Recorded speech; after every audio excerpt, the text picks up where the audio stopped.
Hello everybody, Slim Kirby here. Welcome to my Tuesday afternoon stream. We are here after completing 100 games of the GBACE series. And, well, we have a tier list that we need to add to. And also, may not hurt for the occasional reminder of the games that we went through to get to this point. So that's what we're going to do today. We're going to be spending some time looking at those last 50 games and just get a small reminder of all the adventures that we've been on. Before we do that though, just a very quick overview of my schedule for this week, letting you guys know what's going to be coming up. On Thursday at 2 p.m. on YouTube, I'll be continuing the Banjo-Kazooie Nostalgia 64 ROM hack that I've been playing. Then on Friday at 2 p.m., we'll actually start with game number 101 for the GBA series, which I'll go ahead and bring that up on stream really quick. This game should be fun. Heh. But yeah, we'll be playing this on Friday. Probably only this, even if it's a very short game. I'll talk about what I'll be doing for the rest of the stream a little bit later. But yeah, this is what we're going to be playing on Friday. So Friday at 2 p.m. if you want to see the first look at the newest batch of games we got. Well, this is one of them. Then on Saturday, gonna actually be taken a huge divergence this weekend with how I normally structure things on the weekend. On Saturday at 1 p.m. Eastern, I'm going to be playing more Pokemon Legends ZA. I was really happy with how the Saturday session went last week. I'm going to do another one this week, but under a much larger and different caveat. Because, while yes, I will be playing Pokemon Legends ZA on Saturday, on Sunday, I'm actually not going to be playing anything. There is not going to be a stream here on Sunday. I think moving forward, I'm going to, even if you take the evenings out of the equation, I'm just not going to be streaming on Sundays anymore, at least for right now. It's just been really, really hard to secure that time slot because I work in the morning, I have, hangouts with people during the afternoon, and by the time I eat dinner and get ready for stream, I've essentially had a full day at that point. So yeah, it's been really hard to keep my attention for those Sunday streams. So I think it's just going to be in my personal best interest to just not really worry about forcing those and just kind of taking a break from that day altogether. So moving forward, I don't think I'm going to be doing any more Sunday streams or just evening streams in general, at least for right now. Maybe in the future we'll revisit that if my schedule really starts to change and, things start to happen there. But for right now, I think it's in my best interest to just kind of move on and do some other things. And as a result of that, those other things may actually result on me streaming on Monday instead. Monday afternoon, much like right now. So kind of the same idea, stream at 2, end around 6. This time slot just seems to work better for me. I'm always the most alert. May not be the most peak hours in terms of viewership, but, I'd rather be in a good mindset where I'm actually actively paying attention as opposed to forcing a later time zone that just isn't, agreeing with my body right now. So on Monday, I haven't actually decided if Monday is going to be GBACE or if it's going to be more Pokemon. I'll obviously figure that out. But either way, you can expect one of the two.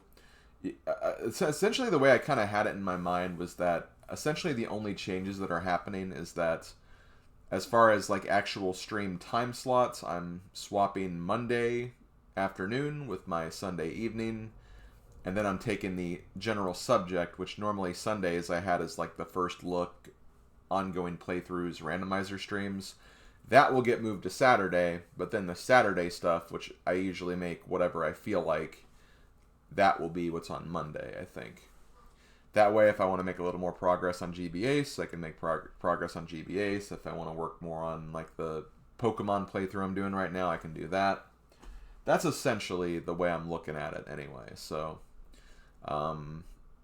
that's pretty much it. So, I haven't, again, decided what Monday is going to be just yet.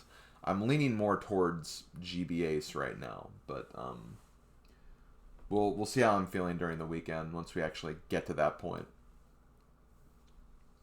But yeah, that's really all I have to announce. Yeah, I got to prioritize the health more than anything. That's definitely the most important thing, as Mars is saying in the chat right now. So that's what I'm going to be doing. I'm going to be prioritizing my health and my well-being, and we'll take it from there. There will be some other pretty significant changes, mainly in that these GBA streams, they've been exclusive on Twitch, but they may actually be on YouTube soon as well. I'm currently looking into how to stream on both channels simultaneously. I'm going to try that out potentially on Friday, see if that works, but bear with me if I end up not doing that. But basically, I want to start trying to do that moving forward. Basically doing a dual stream where I stream both my GBA's playthroughs to both YouTube and Twitch at the same time. It will be on my main YouTube channel. It won't be on my like Twitch archive. I know it's going to be a weird thing, but I'll probably keep the VODs of the older playthroughs on the archive channel, and I'll put the newer ones on my main channel, and I'll just have a playlist that has all of them together. So I know that'll be, not the most ideal approach, but like I don't want to move like 800 hours worth of stuff because yeah, we're over 800 hours at this point. I don't want to move 800 hours over to my main channel and just upload that out of nowhere. So I'll keep that stuff on the backup channel, but moving forward, I do want to try to start putting the main playthroughs on my main channel, and I won't advertise them as Let's Plays or anything. They'll still be their own separate thing, but I don't want them to take over my Let's Play uploads, so there's probably going to be a lot less Let's Plays on my main channel, but I kind of feel like that's kind of been a pattern, a trend that's been leaning in that direction anyway, so it's probably not a huge loss, but I'm trying not to change up things too much, while also making things more sensible and just, giving people more access to content just in general. So that's basically it. So yeah, with that out of the way, we're going to move on to what we're here today for.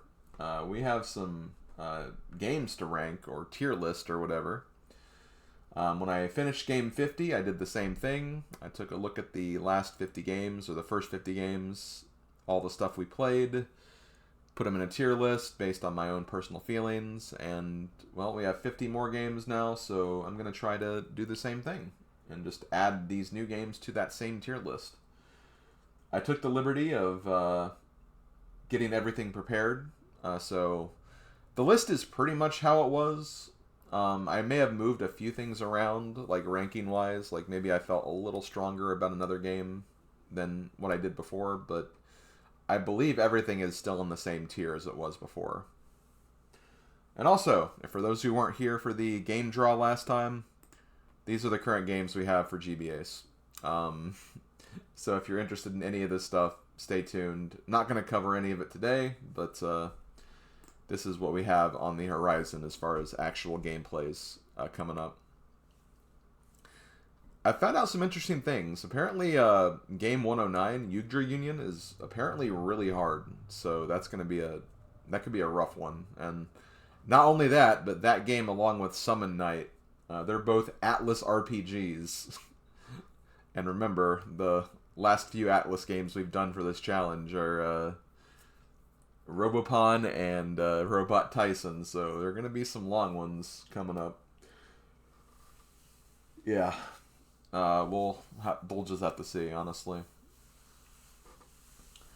But yeah, that's what we have coming up, but let's focus on what we're actually here for. I'm going to get some music set up. I'm not doing any GBA music.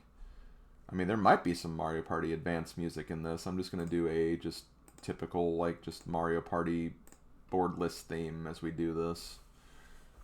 Something relaxing and something I don't have to think about too much. Something I know won't have copyright issues, so we'll just kind of go with that, I guess. Let me pull that up. Where's the music? I want to pull up my music.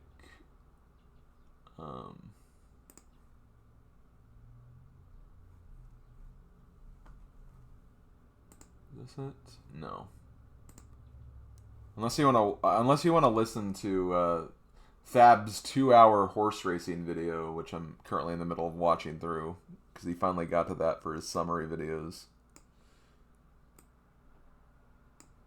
Okay.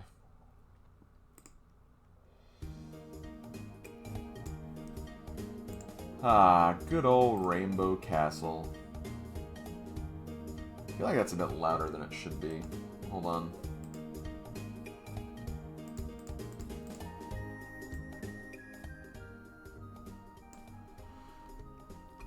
Okay, how's that comparatively to me? I'll make sure I try to not like talk too lightly during this, but yeah. Absolute cinema. Yeah, there's that damn horse emote. Dab horse. Okay, guys. Well, before we get started, we should probably look at what we have already. May not be a bad idea. Now, let me quickly move this around. I hope all this shows on screen. Where is it? Yes. Yes, there we go. I am missing some of the stuff though. Hold on.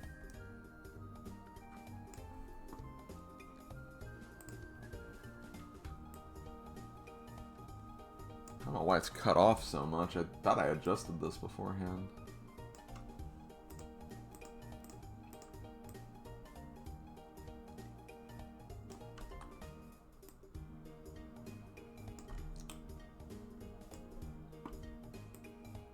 Oh, come on. I just want to move stuff.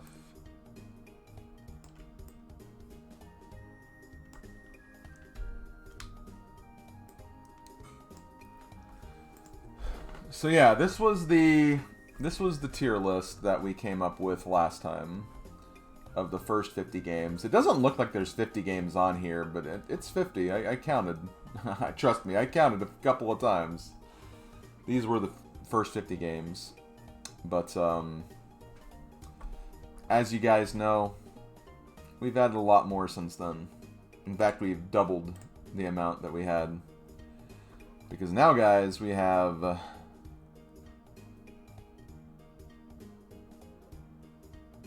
all of these games. Any standouts coming to mind after seeing this? Any games like, oh yeah, you did play that? I'm sure there's definitely some ones that bringing back some memories, stirring up some other feelings of despair, feelings of victory. Feelings of making words for like 13 hours. Saving the best for last, yeah, really. Yeah, Bookworm was good, but we'll get into that shortly. Let me try to get back to the purpose here. So the way I have this set up is, obviously, as you can see, I have, you know, the main list up here, and then I have a secondary list here. I think the best way for me to do this, and this is purely me just, you know, using conjecture on my part. I'm essentially going to be just doing the second batch by itself.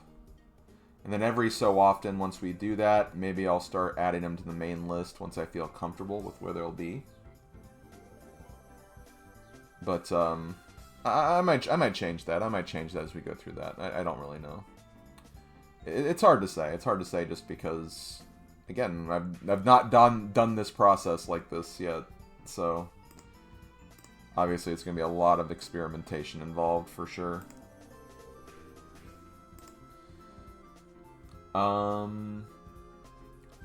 Just want to make sure I have all my resources here. This is why I really wish I had a second monitor, because this way I could like actually have like this as a reference point as opposed to just like needing to bring up a window every few seconds. Okay. But let's go ahead and get started with this.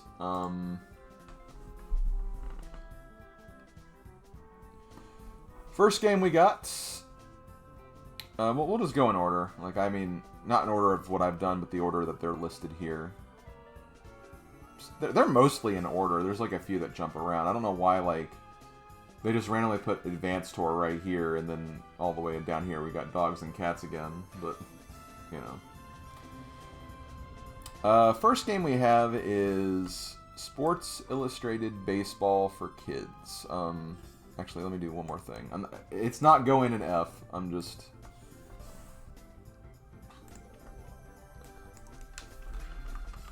Current discussion. So we know what we're currently talking about. Okay, so this was the first quote-unquote long game after the 50-game milestone. Obviously, it's a sports game.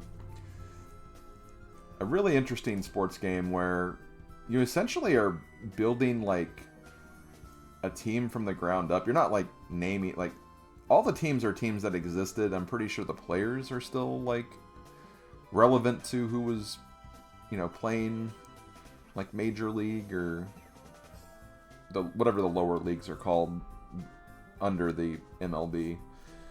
I'm sure they're, like, teams that actually exist and everything, but, you know, it's just kind of about taking one of those teams and essentially just playing through a whole season, essentially. Thankfully, it wasn't like a complete baseball season, which has like, you face every team like up to 5 or 7 times in a series or whatever. Basically, every season was essentially like just 16 weeks and then like a final or something. This game took a long time to get under my belt. It had a really rough start, as Mars is saying in chat right now. Eventually I got into it, though, and I started dominating this game pretty definitively. It definitely got easier as it went on, but it was definitely a struggle at first. The things I remember about it is just that you had to, like, really upgrade your stats in a very specific way if you wanted, like, the peak performance. And also that you had constant save scumming you could use. And when I say save scumming, I mean, like, if you were about to lose a match, you could just reset and do the match over. It always saved right before that, so... You know, I essentially just won every match because there was no reason to lose a match. Didn't want to risk it, obviously. And, I had to play basically 3 whole seasons. I didn't even get credits for this either, which kind of sucked, but... Yeah, you essentially had to play through 3 whole seasons just to get the quote-unquote ending to do all the major series and everything. While it was not a great experience, I don't think it was an F-tier experience. And according to my ranking, I currently have it at a D, which, honestly, I'm fine with it being in D. You know, it was one of those games that's just like, it's not great. It's not a great game, but I did kind of learn to appreciate it a bit over time. There were definitely some running jokes, too.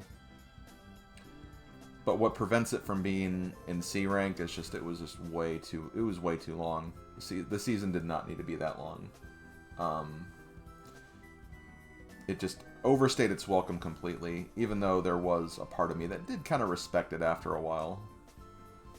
So I think D rank is going to be where this one's going to end up. Okay, moving on. The next game we have is Jimmy Neutron Boy Genius. I remember playing this game because I was tired of tired of the previous game. I wanted to play something else, so I decided to, for one-off stream, just start the next game, and pretty much spent that entire stream just beating that game. It was nice to actually have a game clear for just one stream. I started and finished a game in the same stream. I'm not a huge fan of Jimmy Neutron. It kind of started on Nickelodeon when I was getting off of Nickelodeon. I did see the movie when it came out, and I think this game is largely based on the movie. But, yeah, it's, as far as a game, it was alright. In fact, I actually had some fun with it. I don't, because keep in mind, it's been, let me see when exactly I played this. I want to say I played it like in May or June, so it's almost been like 10 months since I played this, so kind of bear with me here. Yeah, this was May 24th was when I played this of last year. It's been literally 10 months since I played this game. But yeah, it was, just kind of a game where, like, you get put in, like, a random level, you go around collecting stuff, and you just reach the end. You had some transformations. Sometimes you got to play as Goddard, I think was the name of the dog. And, it was pretty harmless. I had some good fun with it. There were some really interesting ideas for it. And according to my rankings, I actually gave it a B, believe it or not. Which, it seems weird to give, like, a game that was okay a B when, like, in reality, it was, you'd think that'd be more of C territory, but I did actually, I remember enjoying it. I remember having fun with that Jimmy Neutron game, so I think I'll grant it its B still.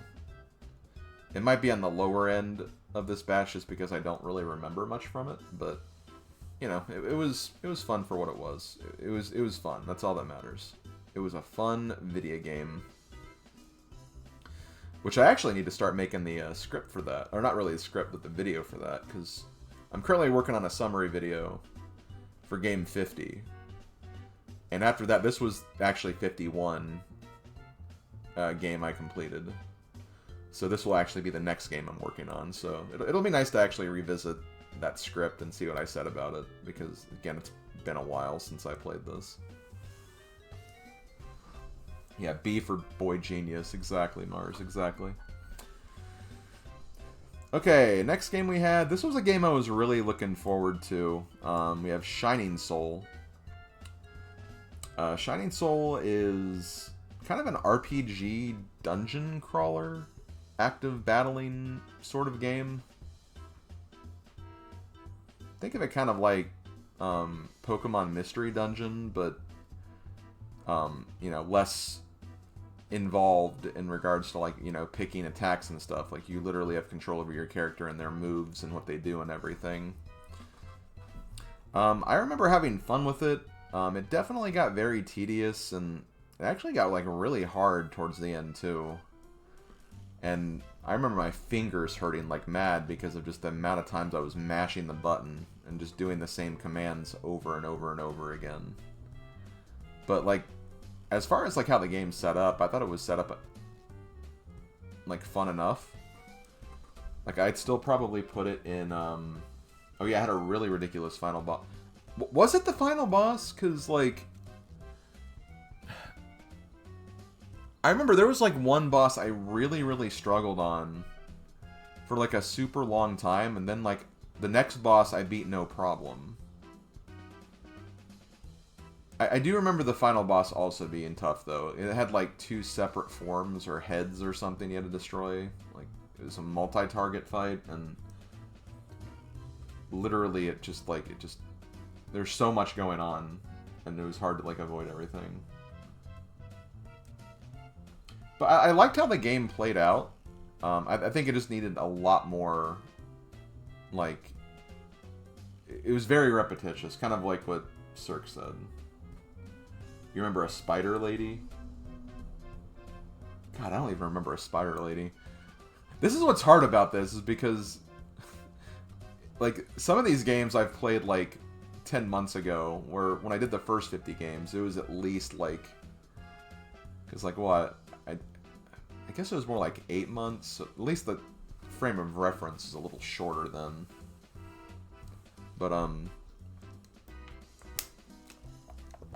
I'd say that, yeah, this was longer than the 50 milestone point than some of the first games I did.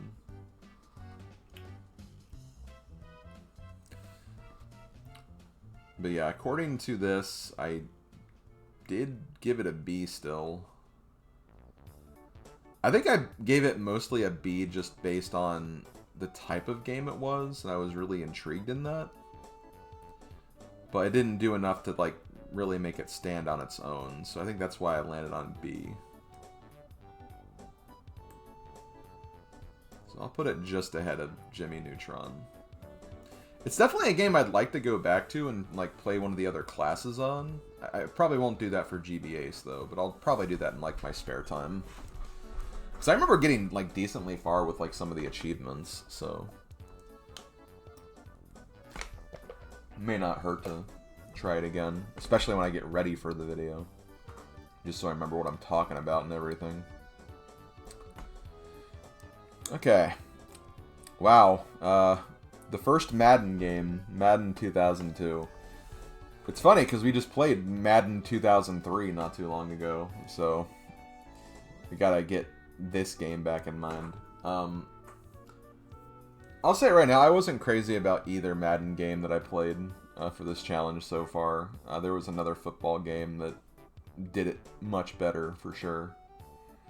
So, Madden 2002, I just remember being really hard to get a grasp on at first. The controls, while they weren't terrible, I just really hate dealing with AI in football games, because it's just like, it never feels like rush plays will ever do anything, because they're just so good at tracking you down and knocking you down.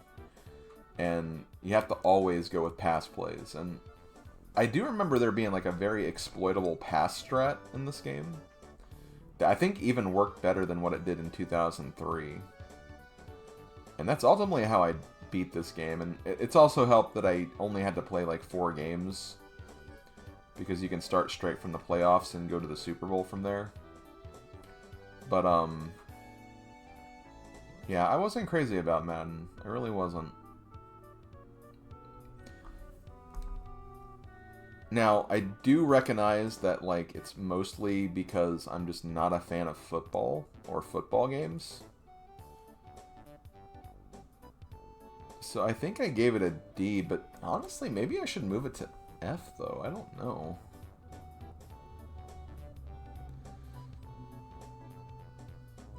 One of those cases where the final hour felt more enjoyable than, like, the rest of the game playthrough.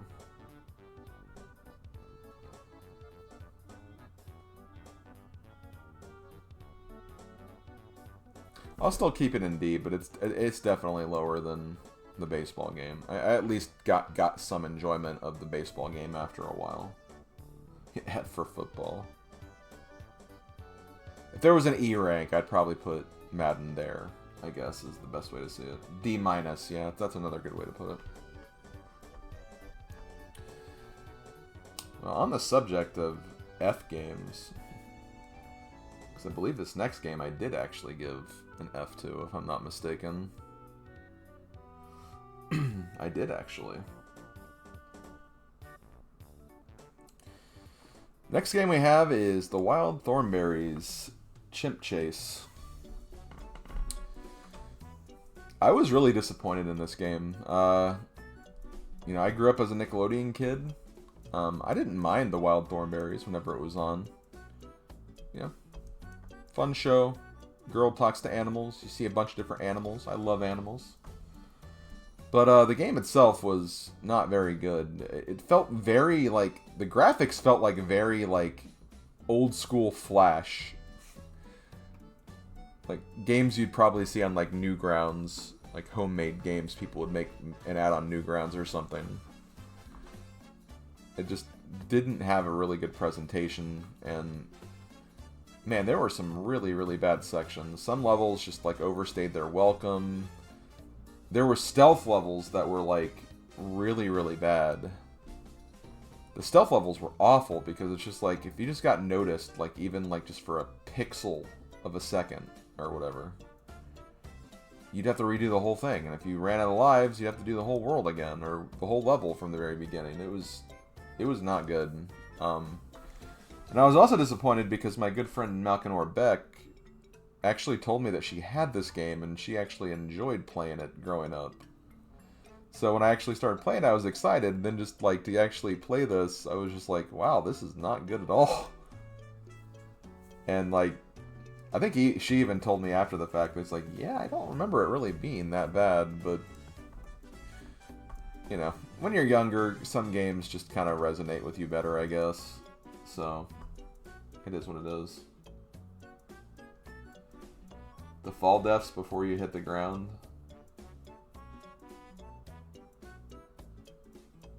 I might have to rewatch that. I don't exactly remember that, but yeah, I do. That wouldn't surprise me if there was something like that in the game. It wasn't great. I just did not have fun with this one. This was definitely enough for me. Sorry, Eliza. Sorry, Nigel. Nigel Thornberry is like the big one. I didn't want to disappoint with that, but here we are. Okay, next up we have a game known as Saberwolf. This was, of all the games that have been selected for the challenge so far, well, maybe aside from Chain of Memories, because that was like the first big game I was like really hyped for. This was another game I was really hyped for. Saberwolf's a game I've always heard of from Banjo-Tooie. The main character actually is a cameo in Banjo-Tooie, the explorer guy in Hailfire Peaks. Yeah, there was a game actually dedicated to him, and this was that game. This game was a lot of fun. The best way I can describe it is, like, it's not really an adventure game or a platformer, really. It's kind of like, imagine the Crash Bandicoot bonus stages. Like, those themselves are the levels. And, like, you're given a bunch of just random abilities that you can use however you want. And you have to, like, try to solve and beat the levels as quickly as possible using those power-ups that you have. It was a really unique and fun idea. It was a puzzle platformer. That's a good way to say it. And it was a really refreshing and fun experience. And I think it really, really scratched that itch of the type of games I love personally playing. So, yeah, it was a lot of fun. I really enjoyed Saberwolf. I wouldn't say I enjoyed it as much to put it on S tier, but it is a definite A tier for me, for sure. It was a really, really great experience. I'm glad I got a chance to play it. And yeah, I have a new game that I can probably enjoy for the rest of my life now, just because it was, you know, that enjoyable to me. So, really, really happy I got a chance to play that. Definitely one of the better... Oh, you guys probably can't even see that. There you go. Again, it's hard because, again, I don't know how much of the screen you guys are missing here. Let's do this. I'll make the screen a little wider.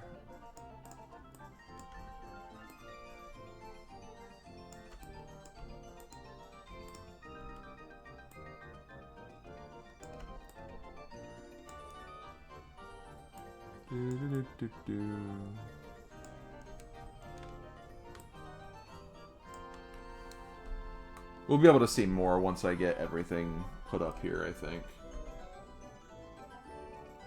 Saberwolf was also on the Z spectrum. Gotcha. The ZX spectrum. Okay, well, as great And as short-lived as that game was, we immediately moved back down to something not so great. Because we had our third wrestling game, WWF Road to WrestleMania. This game...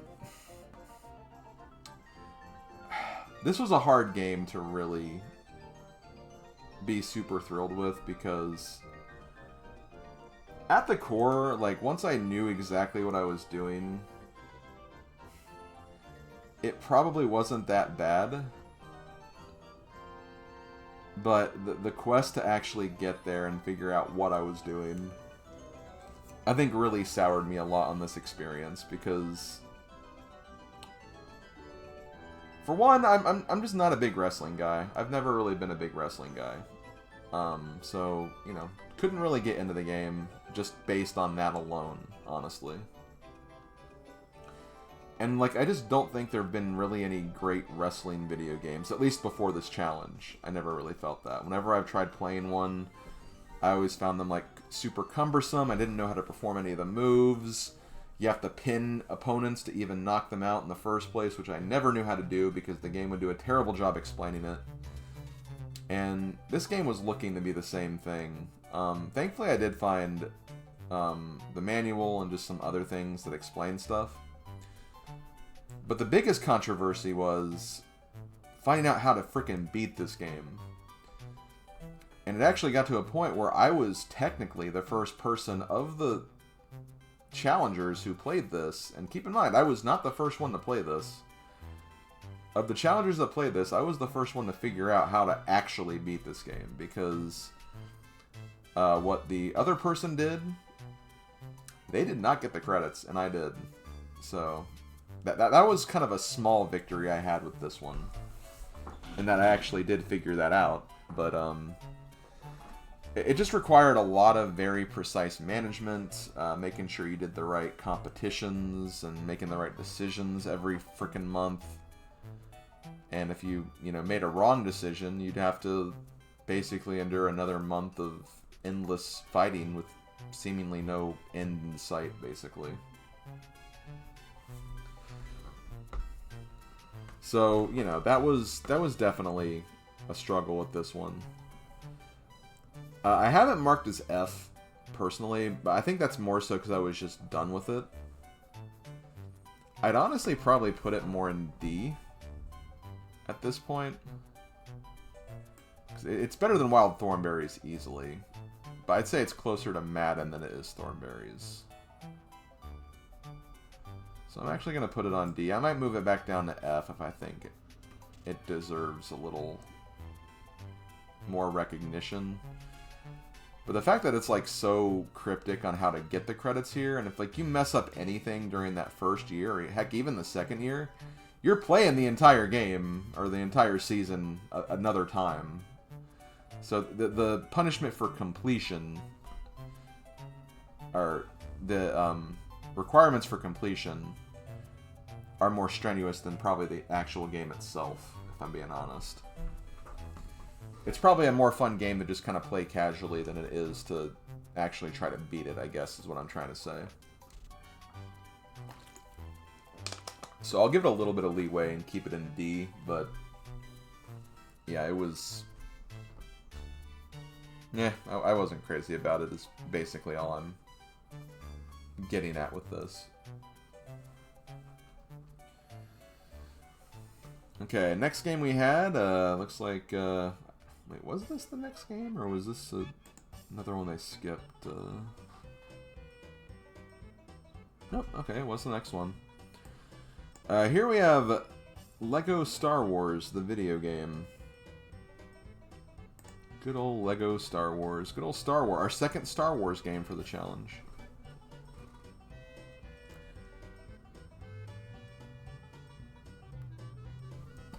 This game was okay. That's really all I got. I enjoyed it way more than the first Star Wars game we did. But, I wouldn't say it was, like, amazing either. It was passable.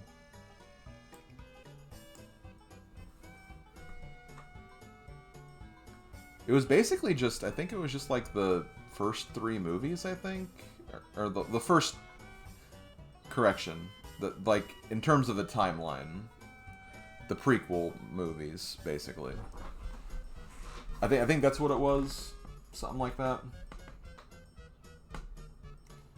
And yeah, definitely one of those cases where it's like, you know, why are you playing the GBA version when you could be playing the console version? To be fair, I feel like that's the case for a lot of games that are on both, but yeah, there's really no main reason to play this then, if there's console versions that exist. But it was fine. I didn't hate playing it. I can honestly say I don't remember much that happened in it, though, if I'm being real with you. Again, this was, like, 9 months ago. So, it's been a while.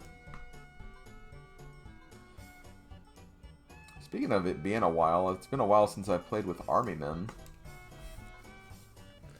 First time I played with, Didn't people make this sound way worse than it? Yes, I think that's exactly what it was, Mars. I do remember that. People were telling me that, oof, you got this Lego Star Wars game. I played it and it's just like, okay, well, it's over, I guess. It really wasn't that bad, but it wasn't great either.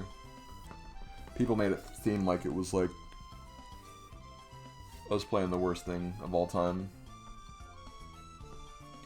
Army Men Advance, I think, was another case of the game just being incredibly okay.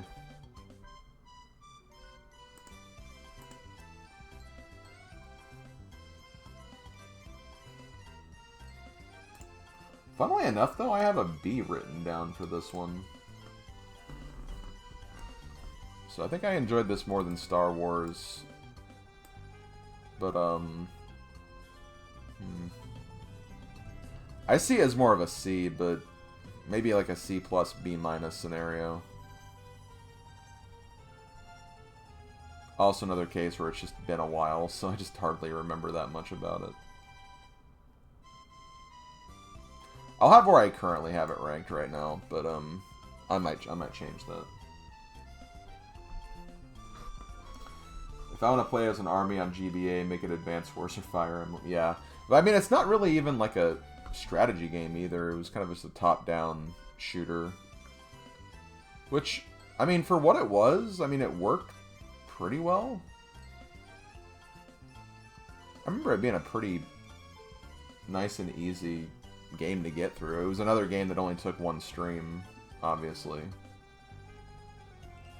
To no one's shock.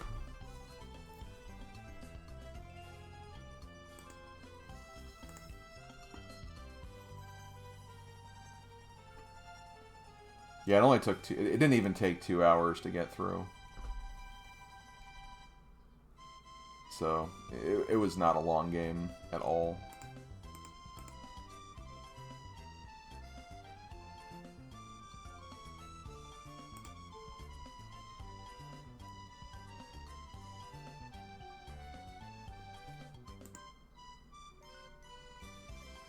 Yeah, the final boss was kind of weird. It was like a giant alien thing.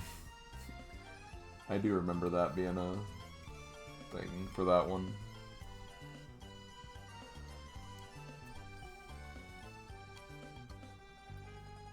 Okay, you know, I'm gonna put it in C, actually. I'll have it above Star Wars, but, you know, this is a game I could see being, like, either or. Maybe a thing where it's like I look at the...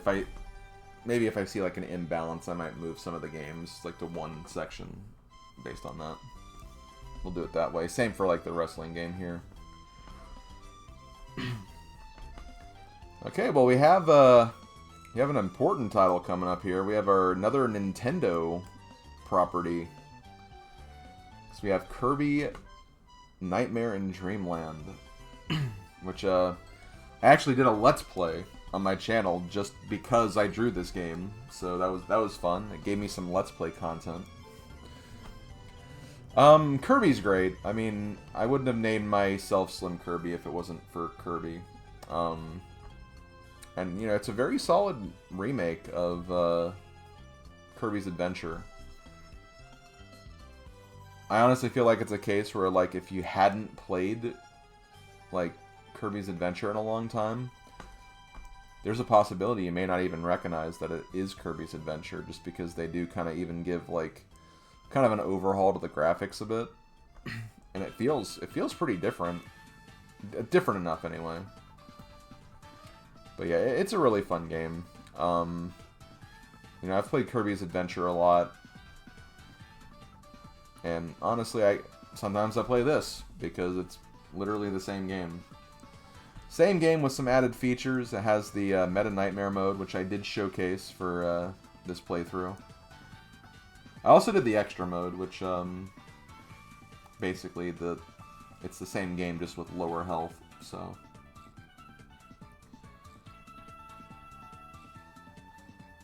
yeah, it's a classic Kirby game. Shout out to the remix of DD's theme used in the mini boss tower. Also my first exposure to that theme. Oh, nice. So, as far as ranking, according to my sheet, I actually gave it the S rank. Now, the thing is, do I actually see it as an S rank game, though? This is going to be interesting when we get to the actual, like, main ranking, because, like, obviously I have Link to the Past here in the S tier.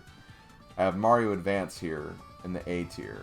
And I have a couple of other, like, random, like, remakes, like, you know, Doom as well.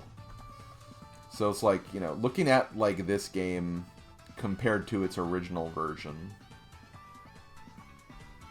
I'd honestly say that it might be enough to reach the, you know, the very, very bottom of the S tier. Or again, it could just barely reach the very, very top of the A tier. I personally am a little more invested in Amazing Mirror just because of the more unique experience that the game is. And at the core, this is just a remake. So I think I am going to honestly put this in A tier and just have it as a high A as opposed to a low S. But it's still a really solid game. Here's the question, though. Do I think it beats Saberwolf, though? I'm definitely a little more inclined to Saberwolf just because it's a more unique experience for me.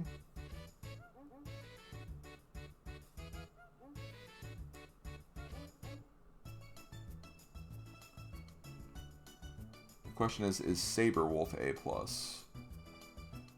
I think it is. I think it is. Yeah, I think I'm good with this. So I'll have it in A. It's still A+, very close to S, but not quite.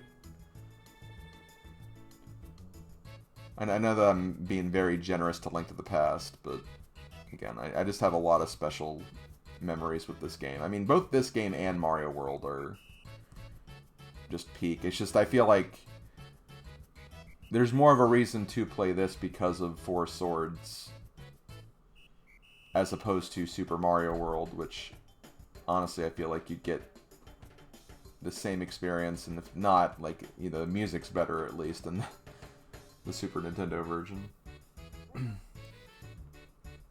Okay.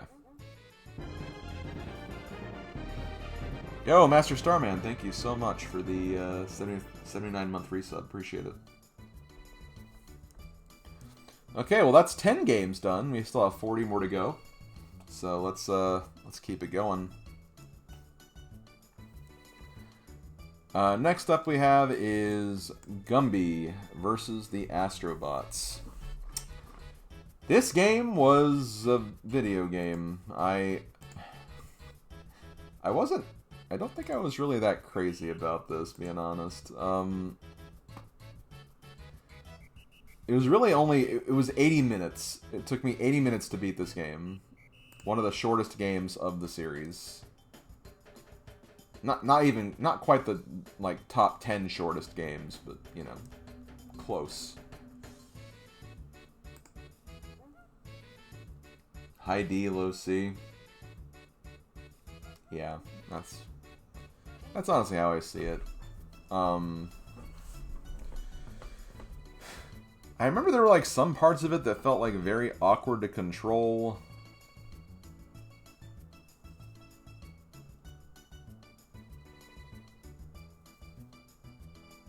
Yeah, it was definitely a D game for sure.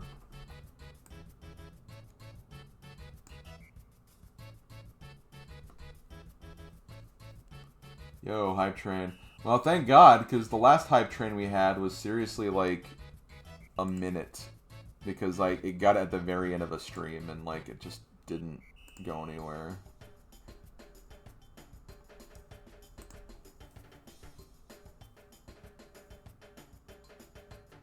I remember that wizard boss, also weird morph ball like me. Yeah, the weird morph ball stuff. I do remember that as well. Again, sorry I can't be super descriptive. It's hard because, again, I literally played this game,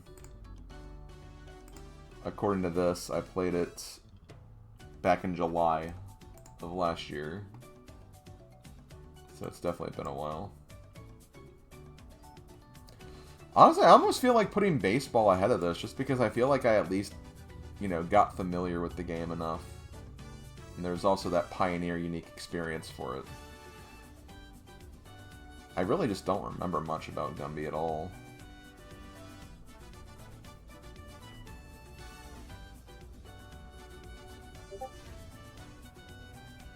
I heard that Discord. Let me minimize that. Just so you guys don't hear that.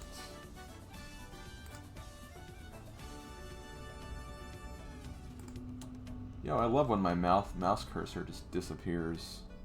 I can't see where it is.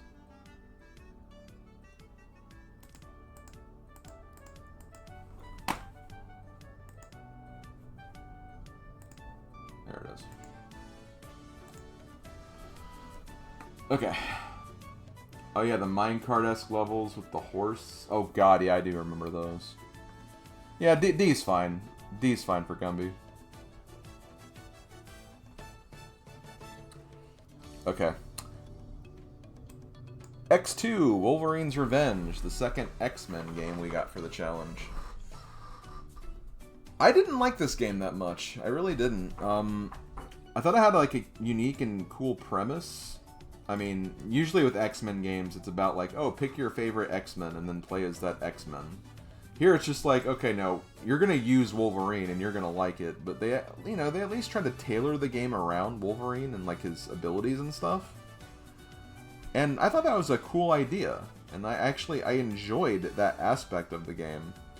The problem with it is that the game itself was frickin' hard for no reason. It just was like a really hard game to control. The boss fights felt like impossible. There were like auto-scrollers that were like also impossible. The only way that made the game at least somewhat manageable to beat is the fact that they had like places where you could grind lives and continues. That's the only reason I was able to beat this. And I'm sure that the game still would have allowed me to beat it because I think it had like a save file. They wouldn't just delete your save file and be like, "Oh, wait, no, you failed." But yeah, it shoved in stealth, which was a weird idea. Although the stealth was... Oh, okay, no, you know what? I'm thinking of, like, the next game, actually. But, no, the stealth was important. The whole thing where you had to, like, follow behind them. It was those auto-scroller sections. You had to, like, follow them while, like, moving fast and not get ahead of them. Some of those bonus stages had, like, Kaizo elements, too, which was really annoying, yeah. But I think for a large part the game worked, it's just the difficulty was super inconsistent. I think that was my main issue with it. So that's probably what saved it from being an F tier game, but definitely in D tier.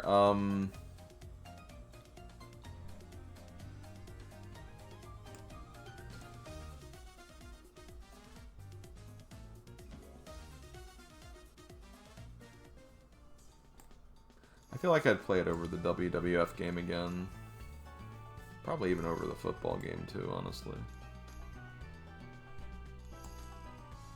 So, yeah, probably right there. Okay, guys, who's ready for some Barbie? Because we have Secret Agent Barbie Royal Jewels mission. This game really surprised me.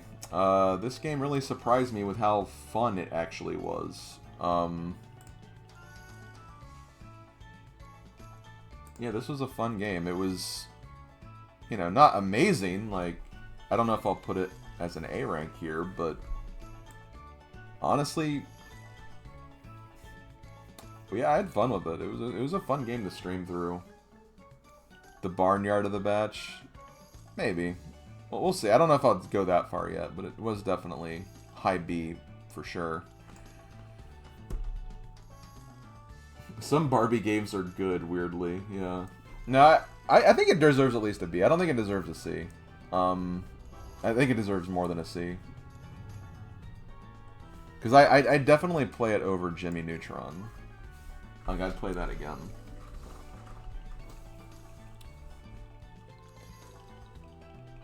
I don't know if I'd play it over Shining Soul again, though. Because at least Shining Soul had, like, other classes. And, like, Barbie did have a stealth element, but it's just, like... the stealth element was a suggestion. You could just, like, go through and just run through everything. You didn't have to pay attention to stealth at all. That's the funny thing about it.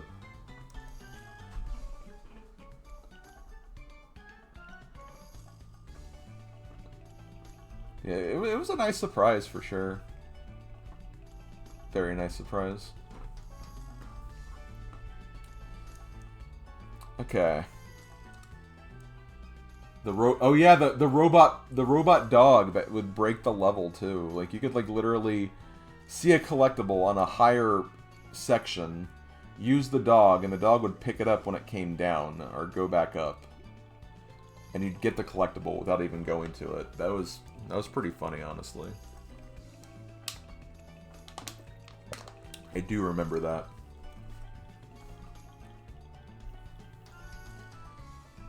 Okay, it's RPG time because we have Breath of Fire.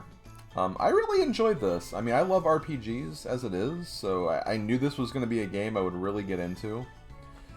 There were some parts that slowed it down significantly for me. So, this is not getting an S easily. This is not getting an S. I am tempted to say it does get an A, though.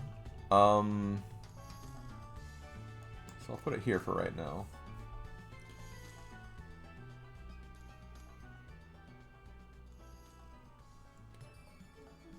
I'm trying to remember like what my exact problems were with the game. I definitely had some issues with it. There was like one section of the game where it's like they shoehorn a different character in, like out of nowhere, and you have to like kind of get used to how they play and the world around you. And I think I even had to use like a guide at some point.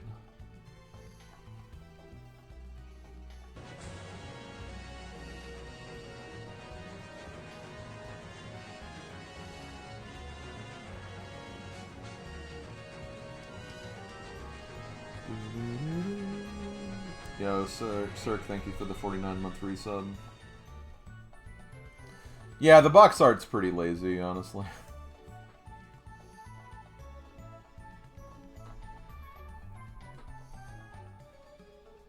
Yeah, I really enjoyed this.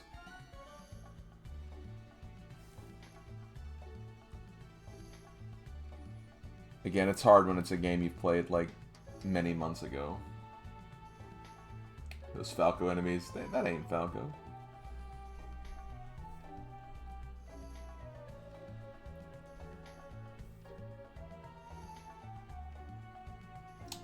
I think I'll leave Breath of Fire here at the bottom of A, under Kirby and Saberwolf. I think that's fair.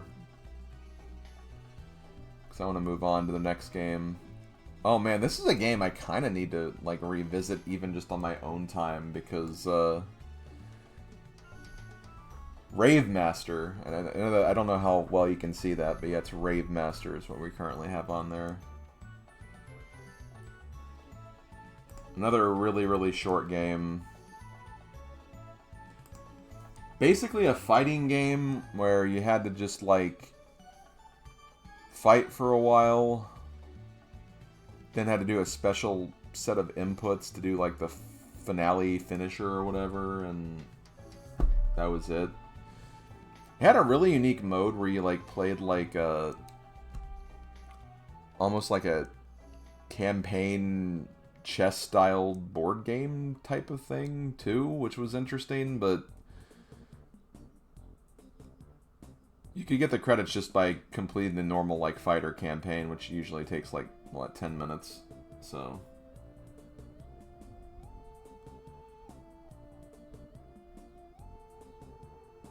yeah, you could hop between the layers. I remember that.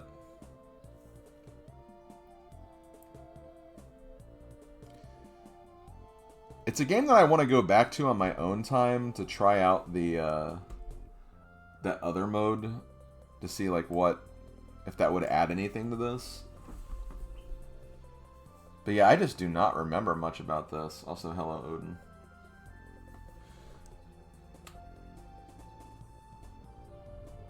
Yeah, it was a platform fighter, but closer to like classic 2D fighters is what it was.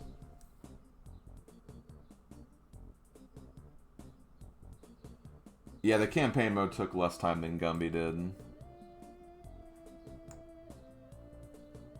I'll put it in D right here. I'm not really sure where to place it, honestly. This is probably like, of all the games, this is like the one I'm the least certain of where to rank it. Because it's just, again, I did not do much of it. We're getting ready to get into the games where I feel a little more comfortable with where they rank, because some of the stuff coming up I do, like, is still pretty fresh in my mind, so that should stop being a major issue moving forward.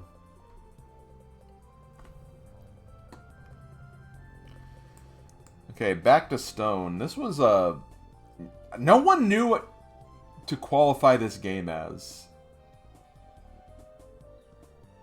There were some places that called it an RPG. But it was like more of like kind of a puzzle platformer, more emphasis on the platforming aspect, but it was a weird game. It was a very weird game. And didn't like the final level like crash a whole bunch?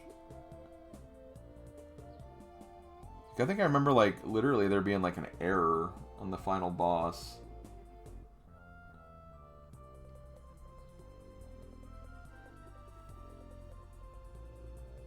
It was weird. It was very weird. What'd I give it? I gave it a D, so...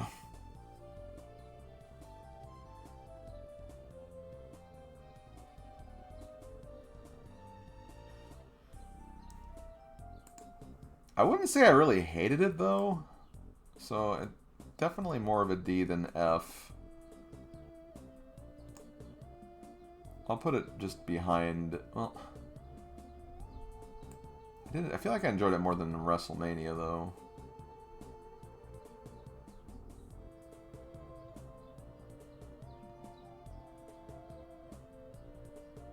Here, maybe?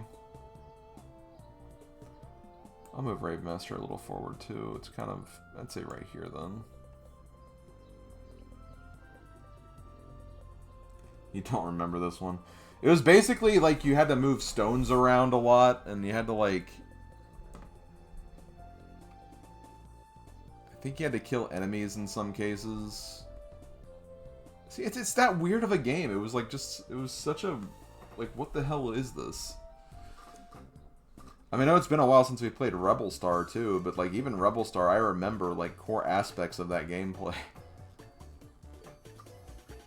Probably because that also took a really long time, too.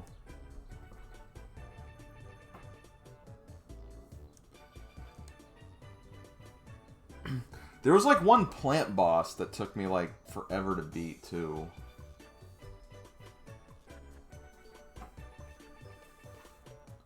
Yeah, you punch enemies, you turn them to stone, you move the stone, like, switches, and you activate stuff with it. That's basically what it was.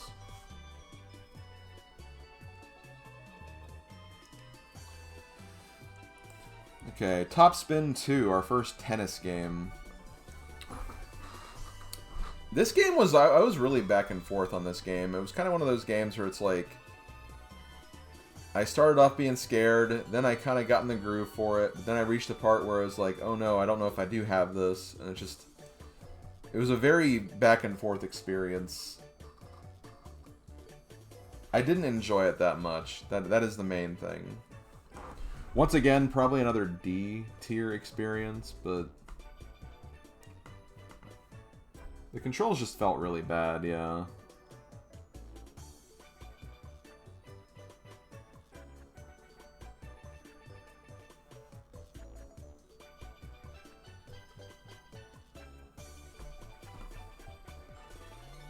Yeah. You had to, like, play it like you would, like, real tennis, where, like, you had to respond to certain hits in the right way, otherwise you'd just not do the right maneuver. But with, like, Mario Tennis, for example, like, you go up to a ball, you hit the A button, you do that strike no matter what. It's just, its speed and where it goes depends on your form. While in this game, it just would flat out not work if you didn't perform the right swing, I guess, is the best way to say it.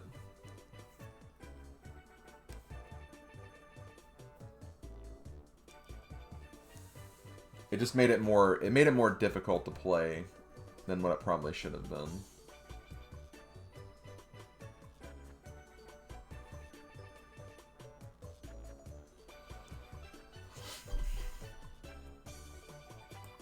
Honestly, I'll put it here. I'll put it in between Madden and then the wrestling game. Because I could see myself at least coming back to this game just for a brief nostalgia's sake. But at least with, like, Madden, like, I knew it would be short enough where I wouldn't be suffering through it. And there'd at least be, like, easier cheese to take advantage of.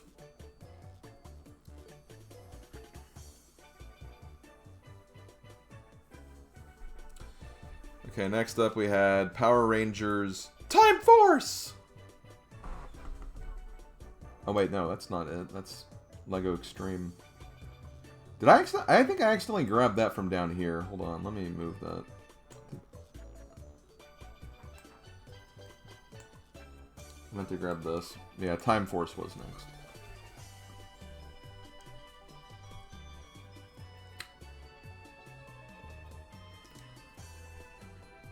This game was okay. It was very short. It's actually funny, when I showed the GBA challengers what I drew for the last batch, they're like, oh yeah, Power Rangers will take you no time at all. And I was like, oh, so it's just like Time Force. And they're like, oh, no, Time Force is the one we were thinking of. So I don't know if Wild Force is going to be the same length or not, but I mean, this game was fine. Like, I didn't hate playing it. There's not much I remember about it. Go figure, but I'd say low C, maybe. I'll put it here for right now.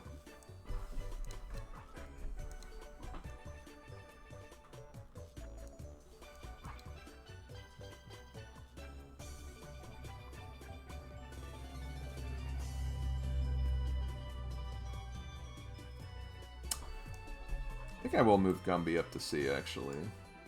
Because I kind of feel the same about these two, but I'd still probably play Power Rangers over Gumby.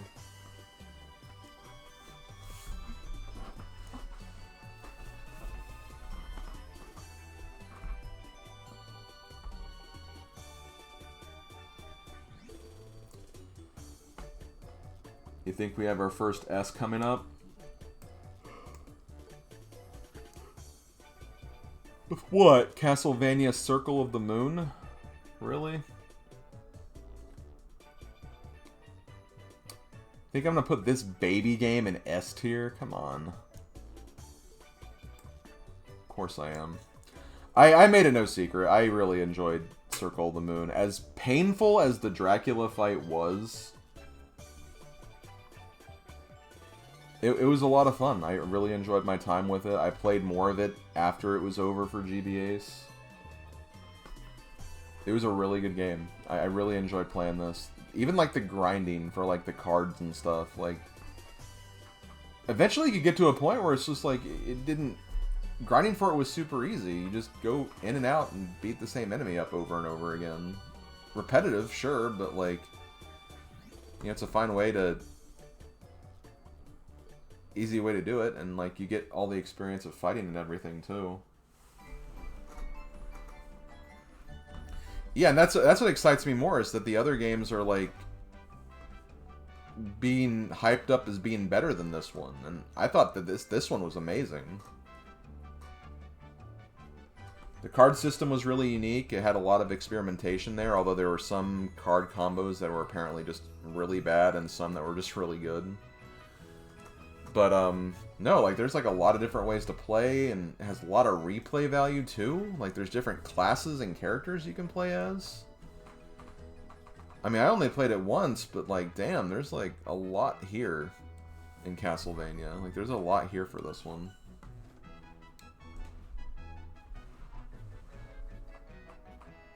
Yeah, I really want to play Symphony of the Night. Symphony of the Night is a game I do want to check out at some point. Maybe after I do get around to playing all the ones for this series, maybe I'll do like a special playthrough where I just try Symphony of the Night. That should be a lot of fun. But no, this was a lot of fun. I think Metroidvania is perfect for Castlevania. Because it has that, you know, you can still have the Castlevania difficulty, but not feel like it's unobtainable. Because there have literally been some Castlevania games that I've played that have felt like unwinnable. Because it's just like, the boss fights are too tough, the controls are too brutal. But making it a Metroidvania, where, you know, it's about exploring, you get abilities that make you stronger and can maneuver around the map better. It just makes sense for its design, I think. I think it works better as a Metroidvania than it does a classic Castlevania game.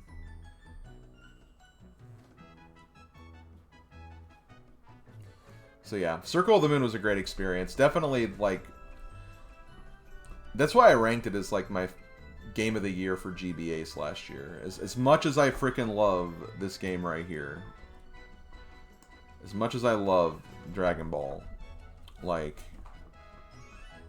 this game just peaked completely for me.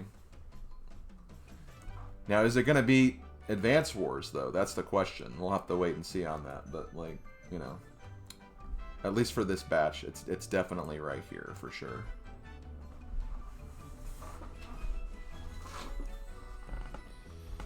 The final game we had for this batch, or the 20th game of this 50, was Rescue Heroes Billy Blazes. Let me say, Castlevania obviously did a lot for me. Did a really good job. You know, made me happy as a gamer. Funnily enough, Billy Blazes, not too shabby as well. I did actually have fun with this game. You know, very simple, very short and sweet, but, you know, it worked for what it was. Peak Fireman gameplay, you could say. And yeah, it was made by Way Forward. It actually did a really good job. Not perfect though. I can't put it in S, but I think it definitely belongs in A tier. It was a nice, short and sweet experience for me. I think it only took me one day to do the whole game too. So it's nice when it only takes like one day to do a whole game, and like you still had, you know, good impressions of it.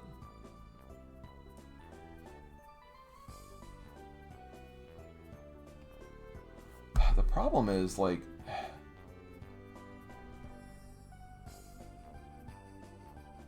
hold on, I might need to rethink this a little bit.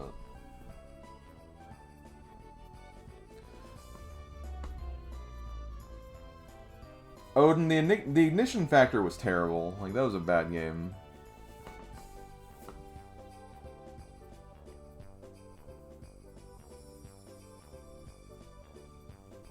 I'm thinking that maybe A's a bit too generous, because I kind of put it along with Barbie, honestly.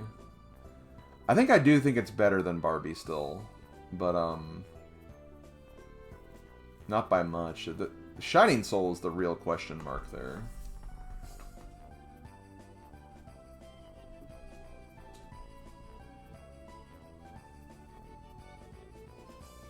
Well, nothing is Operation Logic Bomb, Odin. You know this.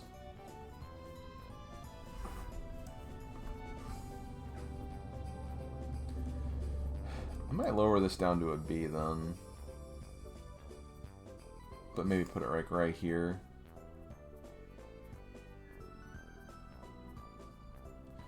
I might also move Shining Soul here, actually. Shining Soul was just too repetitive. I think that's what it was. It's too repetitive for as long as the game as it is. I think that's the main issue with it.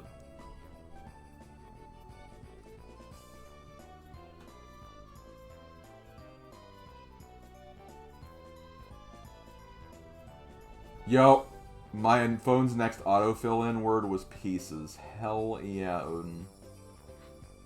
Hell yeah. Okay, let's keep going, guys. Next up we have Spirit. Oh god, I remember how bad this game was. This game was terrible. I think this was definitely another F-tier game. I think I might actually, like... Was it? Yeah, I think it... I honestly think it was worse than Wild Thornberries still. It just was... It was a weird cross between, like, a...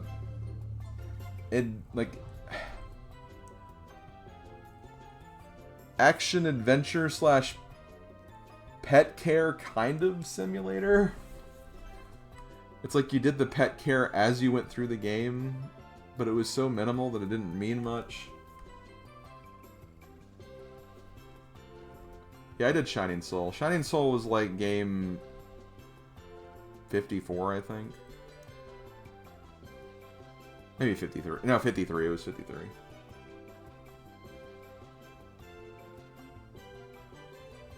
The best part of Spirit was the frickin' encounter music.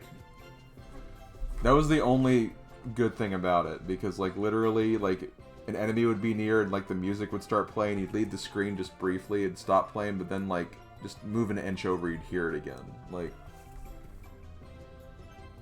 that music was seriously the best part of the game, and that's only because of how just tacky and stupid it was.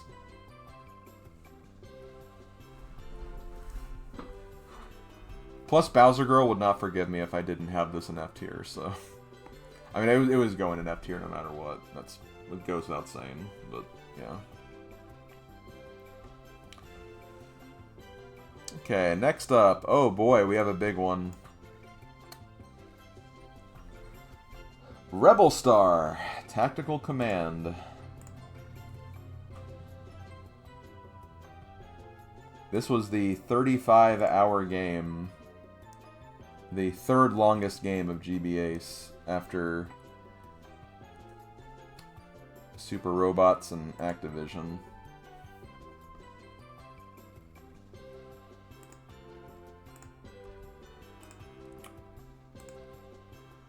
This game was hard.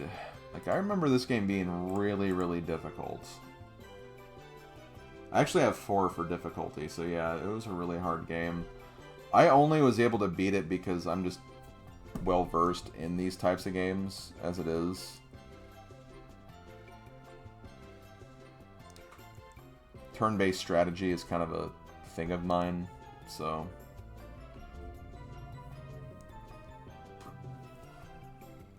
But yeah, constant... Basically, the whole game was fog of war. Like, you couldn't see anything unless you had a vision of it, which made it really difficult. Because literally enemies would come out of nowhere and just destroy you for no reason. And it just made it really difficult. I got a feel for it after a while once I learned like some of the best strategies and the best classes and weapons to take advantage of. But I admittedly did use a guide for a lot of it and just kind of trying to figure all that stuff out. It was also kind of broken because it has an epilogue mission that just doesn't end. So, like, you can't really even complete it. And then,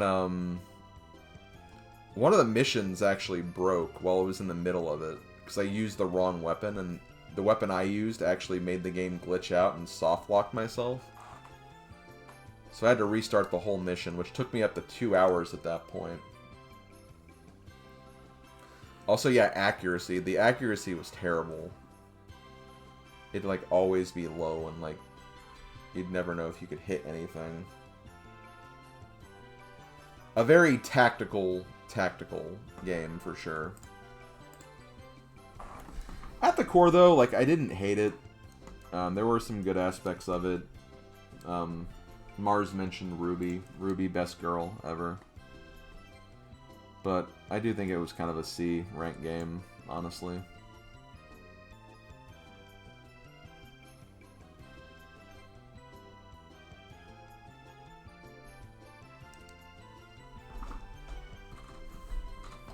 Did it get good reviews?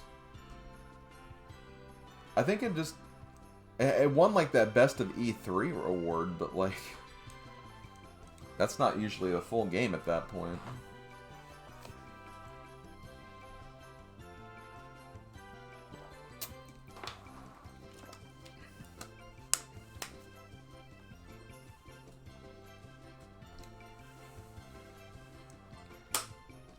But yeah, I remember spending like 35 hours on that game, and then like I had a couple of games that were very quick after that. Then I had like some more long games at the end of this batch that surprisingly took longer than what you'd think they would.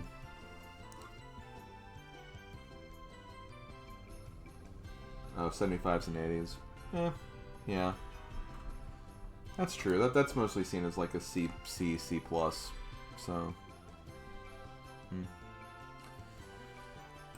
Over the Hedge was next. Another licensed game that I didn't know much about because, again, I just didn't really play a lot of licensed games back then.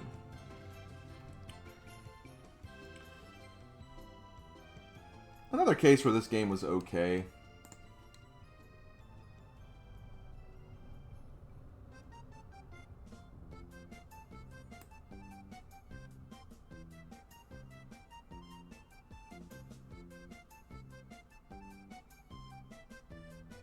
I think I put it like somewhere right here.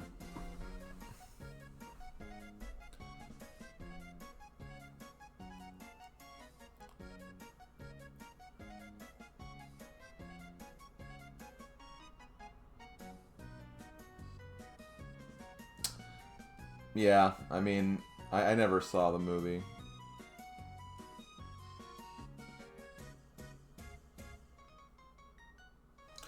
Yeah, there were levels that were like randomly generated. Like you had to like each level was basically you had to like make it through like a series of mini stages.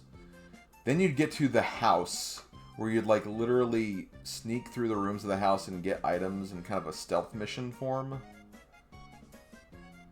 It was really weird. And there was like one like section of the game where you had to do that like multiple times to like build up enough like resources.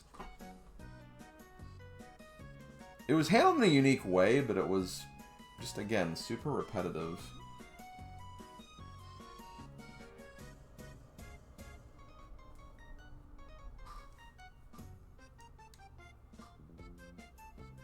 There was a lot of stealth in this batch, wasn't there?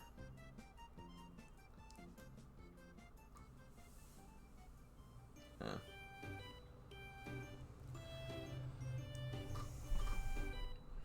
I don't know. C is where I have it. It's kind of what I'm feeling, but...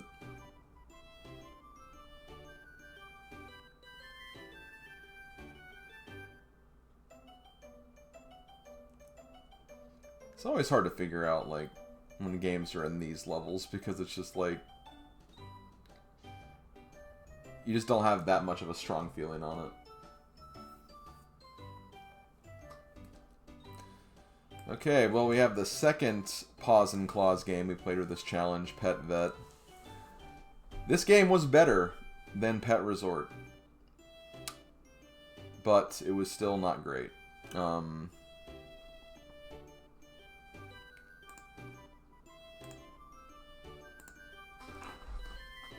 I actually have it as a D on my document. I don't know if I want to give it that high of a mark though. But like, I mean, it was a more enjoyable experience because the game wasn't broken and it also took like a quarter of the time.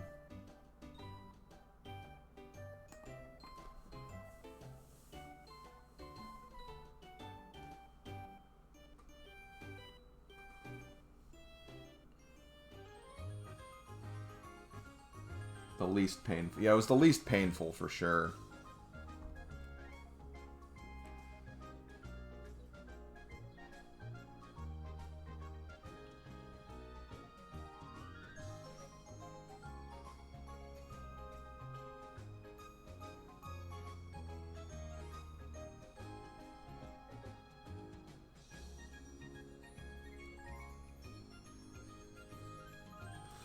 You know what?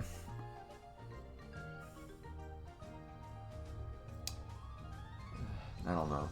I'm trying to decide if I like want to bring these two down to F or not. I'm just trying to decide if like me thinking it's better than Pet Resort is enough to put it in D or if like it's still really bad.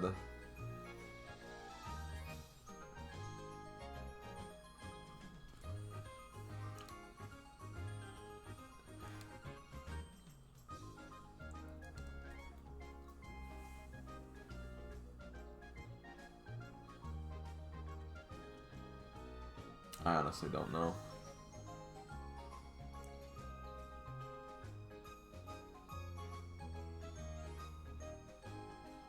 I'll keep it there for right now, I guess.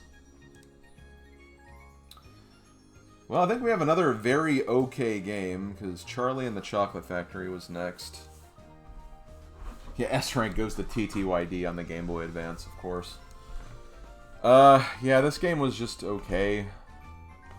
I remember getting at 99.99% in the game because there was literally one collectible I didn't get in the entire game, and I didn't want to go back for it, so I didn't bother. But it was nothing that really outstanding about it.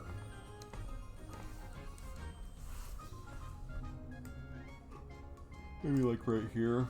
Probably below Rebel Star, because I mean I at least kind of vibe with some aspects of Rebel Star. But I mean this is kind of like the same like Time Force situation where it's just like I kind of feel the same about these games, but like I don't remember much about them to really give much of an opinion beyond there. Oh yeah, the Oompa Loompa that's like in the corner.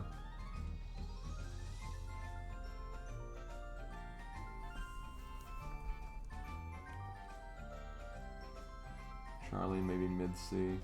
Yeah. One thing I might be doing is I might just like keep it in a tier and then like I'll order them when I'm done. That might be a faster way to do this instead of trying to decide all this now. Because I think that like there should be a little bit of personal enjoyment that goes into this, where if there's like a game that like, you know, a game that I spent more time on, it might have a little more of a meaningful impact. So like those theoretically should be higher than games I didn't really have much of an opinion on. So I might just like put in that and then I'll rearrange them when I'm done.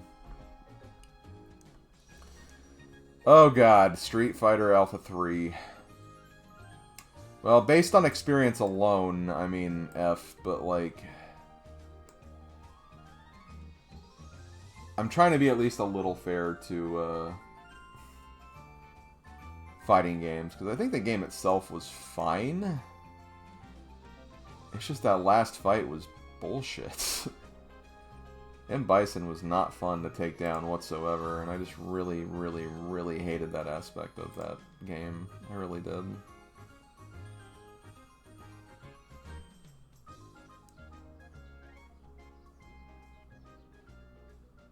I just don't think fighting games really work on the Game Boy Advance. I mean, even King of Fighters, like, that worked well enough, but I think that's just because they made it work for the GBA.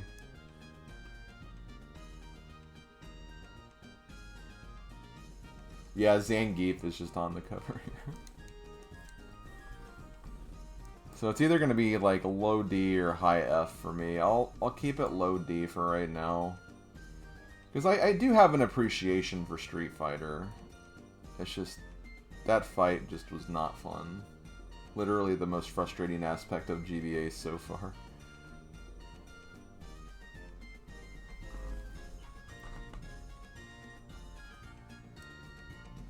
Yeah, I mean, it was. I mean, literally the entire playthrough. Let me look at it really quick. It was a 4.5-hour stream. An hour was spent not on Bison, and the rest of the stream was Bison, pretty much.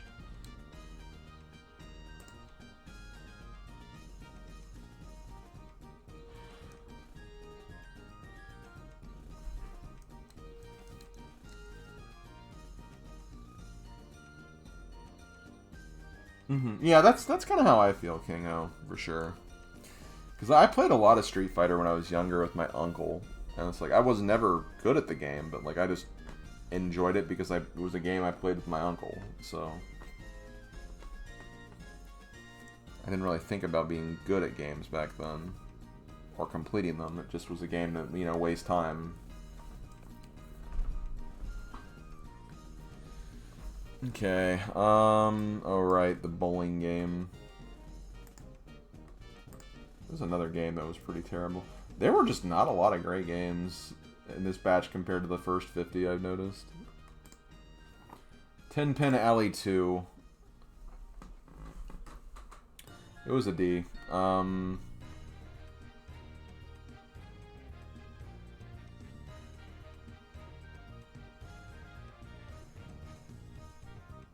Kind of have it in the same tier as like Madden. I feel like, you know, it's a bowling game. It does what it's supposed to do.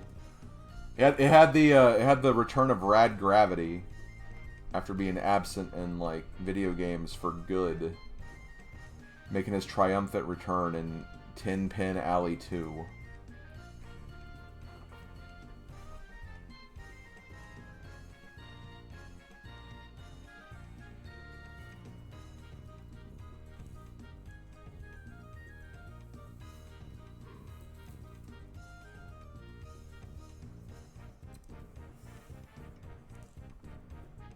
Space bowling, yeah.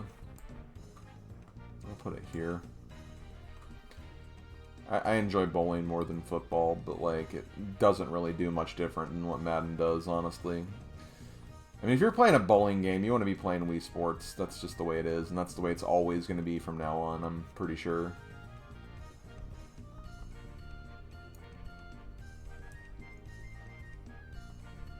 Let's just be realio about that.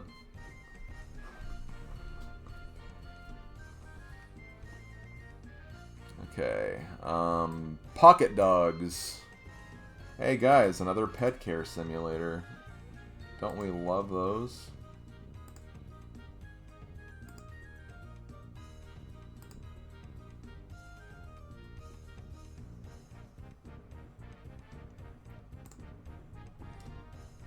This is a very weird one too. I have it written down as a D, but honestly, I don't really see much of a... Honestly, like, I'll be real. I honestly think Dogs and Cats was better than Pocket Dogs. Because it at least had, like, you were taking care of the pet. This was literally just like, hey, do a bunch of, like, sliding puzzles and just random other BS events to get dog pictures. I don't know, at least it felt like you were taking care of a pet in Dogs and Cats. So honestly, I think C is way too generous for this game.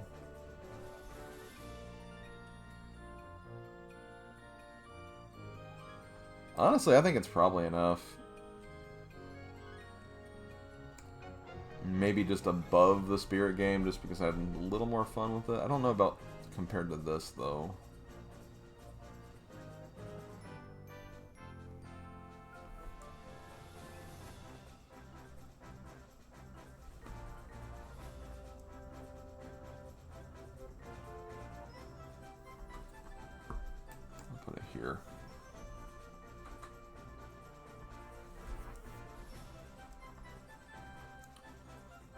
Okay, well, I'm excited about this next one, because this one's actually going to be significant. Because we have Bookworm. This was probably one of the more fun audience-involved games I've ever done for the challenge, for sure.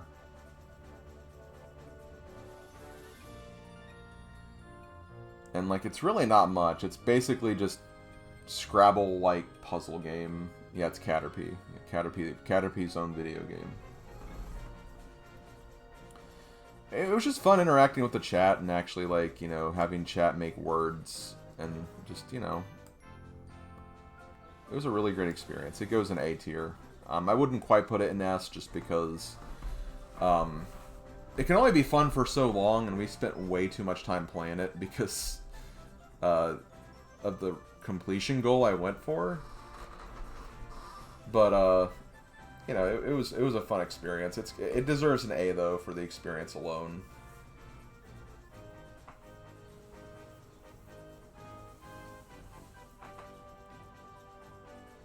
I'm not sure if I'd put it above Breath of Fire though or not.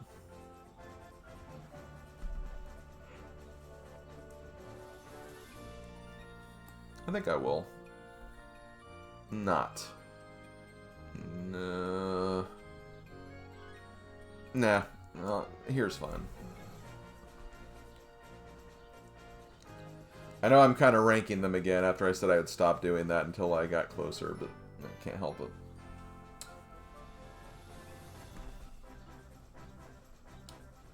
Okay, FIFA 2003, which we actually have a FIFA game on the horizon for the challenge. I remember actually having fun with this one. I thought it controlled well enough.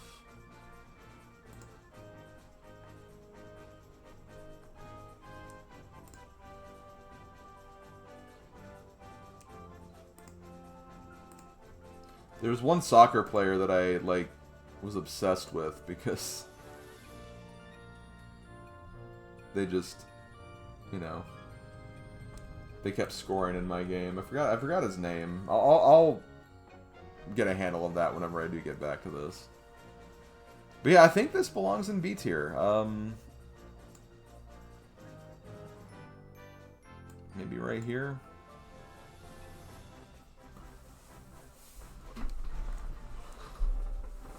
There's another game coming up that I think will be kind of ranked in a similar way. You can probably see it on screen too, but yeah.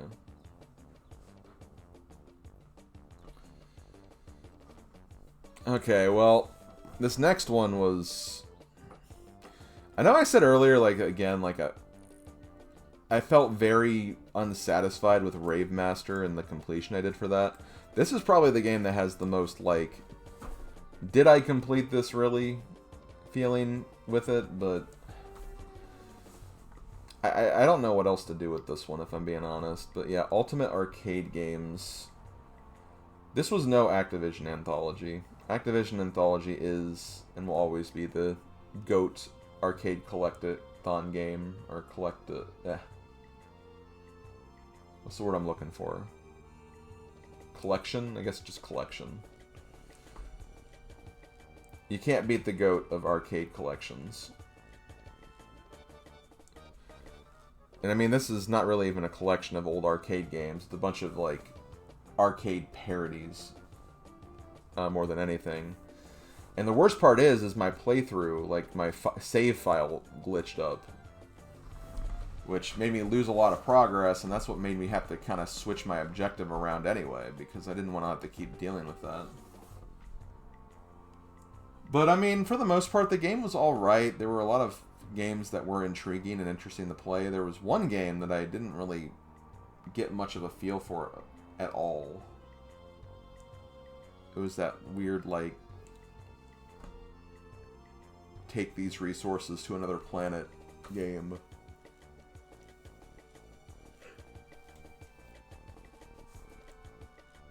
But, you know, there was the cow game, which was fun. I remember playing frickin' Breakout for, like, 8 hours because of that one Breakout challenge that took forever to beat. Had to wait to get that magic run so I can finally finish that game. What did I give this? I gave it a... It says I gave it a C, which that does seem about right. Maybe like a low C. Yeah, I think I'd put it under Rebel Star, probably. Yeah, Cow Game was the best game, somehow. There's also that, like, pole position-like game where it's like, okay, you're racing, you're trying to get in front of everybody, you're trying to win the race, and all of a sudden it just randomly turned into, oh yeah, you're now fighting a boss, like a spaceship boss. Good value Pitfall. Yeah, that Pitfall clone was kind of interesting. It's a game that, like, I feel like it had value, for sure. It's just, you know...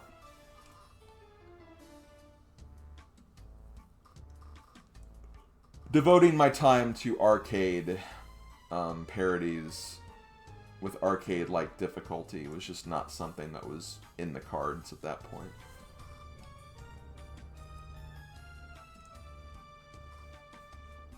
Maybe I'll revisit this at some point, but I don't know. I can't promise anything. Okay, Island Extreme Stunts, this Lego Island game. I think I have like the next few games at C's. Yeah, it was definitely a case of like quantity over quality for sure. Island Extreme Stunts was okay. That's really all I gotta say about it. I'd maybe put it here. I might move these forward or around, I don't know, but yeah, middle of the road.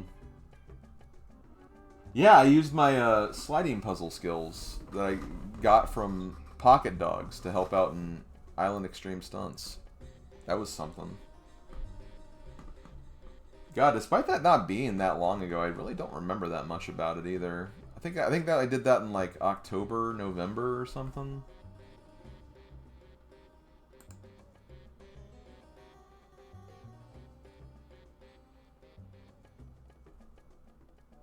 November 26th. Yeah, that was like literally, I think that was like Thanksgiving week I did that game.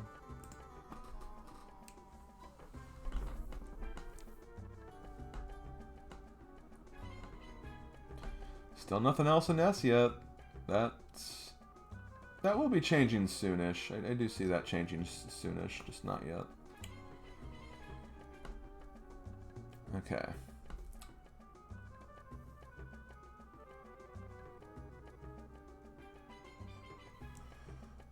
Monster Trucks, another very, very okay game. I funnily enough enjoyed it more than Island Extreme, but it had less substance. This was definitely a very short game. Honestly, maybe the top of C. There's just not a lot of substance for this one. That's the main problem.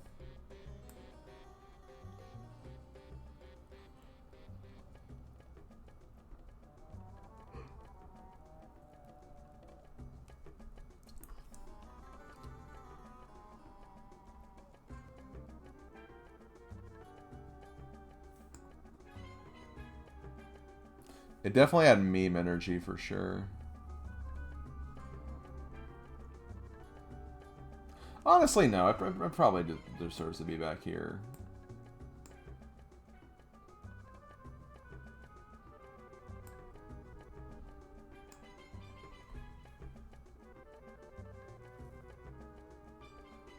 That's really what it is, Starman. It just feels like now after thinking about it, it's almost like I think, well, maybe Island Extreme deserves to be back here then, and like it's like this.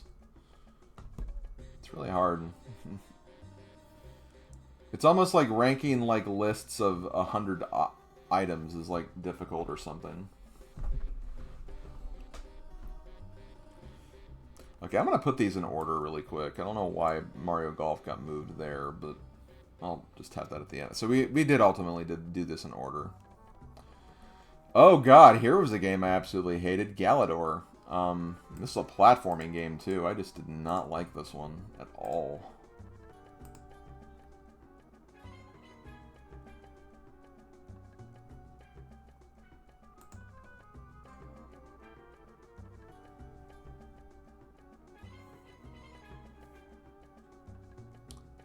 Yeah, easy F. I agree.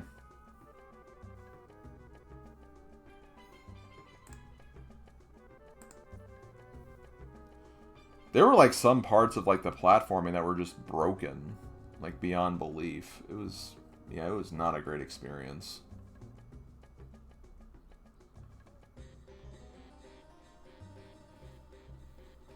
The grapple system was terrible.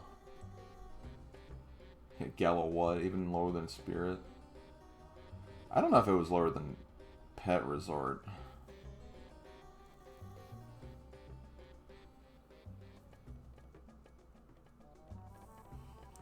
Well, listen, I agree that it's an F for sure. I just don't know.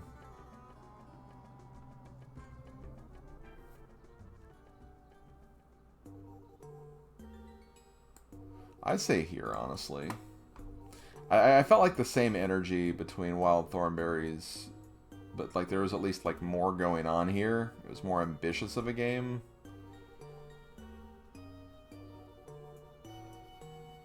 It's just not a lot work with it.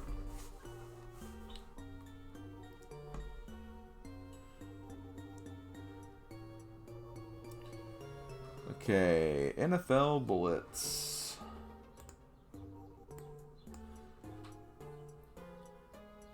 Spirit was really bad.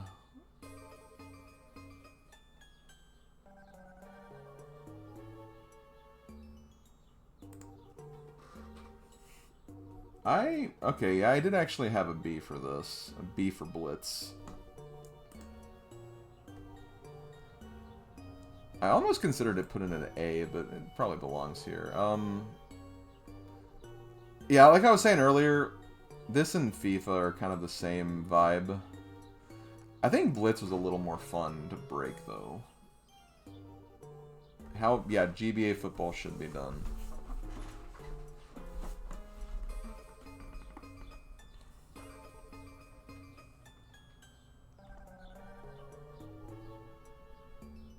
It did a good job. Blitz was good.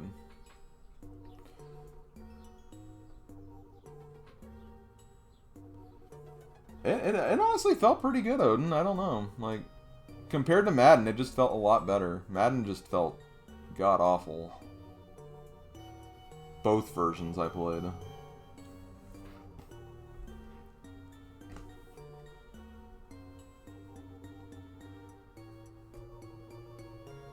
Had some really good voice clips. I do remember that.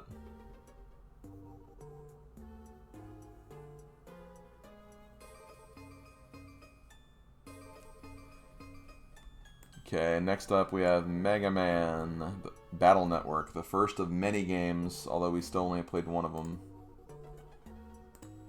What did I give this?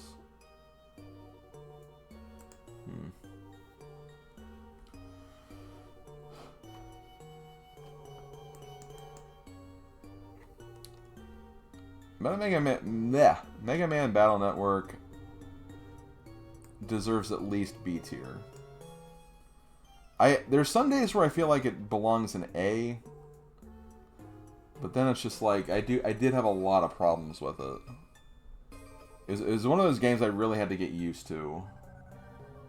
You saw nothing of these streams. Yeah, it was a rough experience, and like it needed to be way clear on so many things. But, like, I enjoyed a majority of it. Like, I enjoyed a lot of the ideas. It's just, it was a very ambitious type of game, kind of turning Mega Man Combat into kind of like a grid-based fighting simulator. The translation was pretty rough. It was very cryptic on where certain things were. Some fights felt like impossible to get, like, even great scores on them. And you had to really do your research to, like, break the game, get all the right, like, techniques, and just spam those to just have easy fights all the time. But the process of doing that was at least a little engaging. The encounter rates were ridiculous. I remember that being a big thing. So I'm going to actually put it below Barbie and Rescue Heroes. Barbie and Billy. Barbie and Billy of B rank. Yeah, it definitely is Kingo for sure.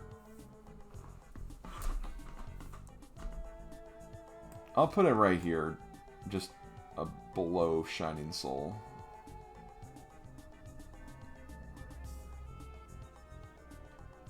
I do look forward to playing the other games, though, now that I have one of them under my belt. And some I'll be playing multiple times due to the fact that the 2 versions thing.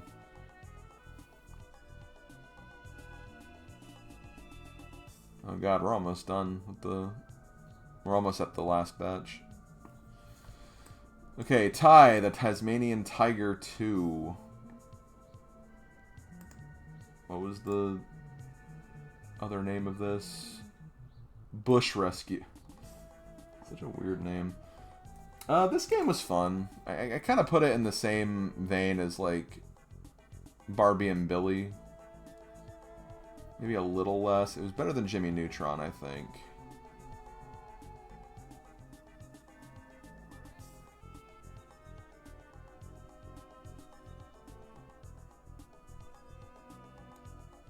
I'll put it here.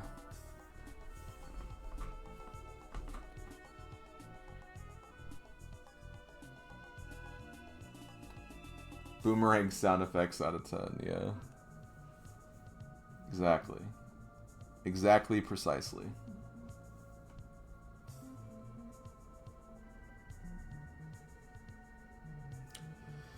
Okay, here we go, guys.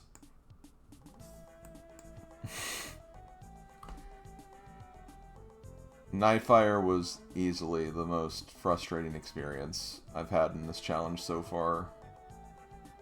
That might get beaten by something we'll have a little bit later. I don't know, though. Like, I honestly feel like this was just a terrible, terrible experience.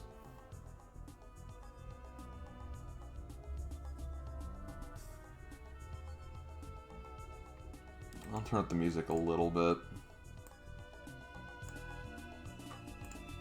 Remember, Harsh, everybody's ears are different.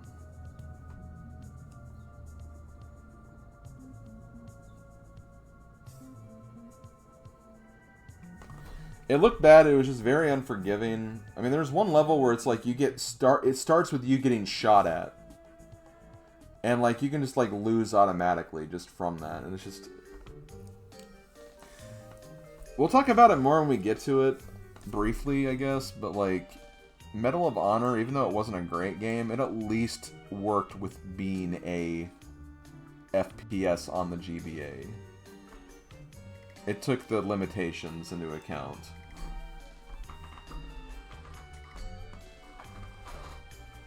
But yeah, like that was easily the most frustrating aspect of GBACE, playing through Nightfire. It was rough. It was a very rough experience.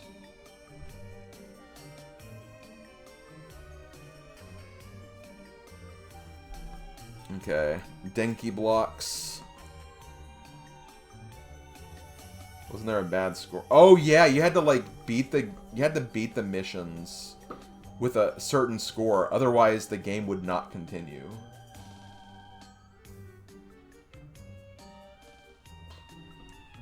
Like you had to actually beat the score to continue. It sucked.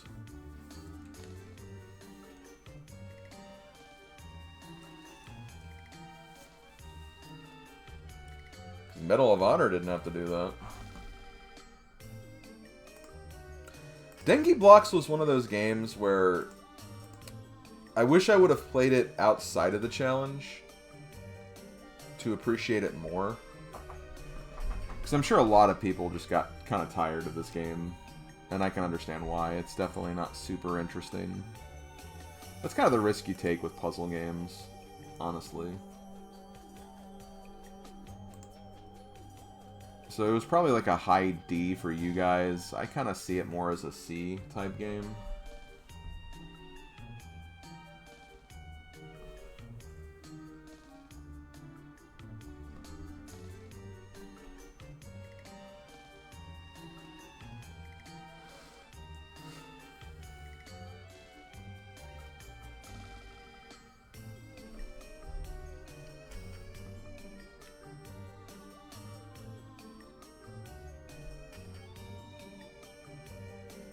Yeah, lack of undo button was annoying. Especially for how specific some of the movements had to be, so you really needed to... An undo would have been really, really good.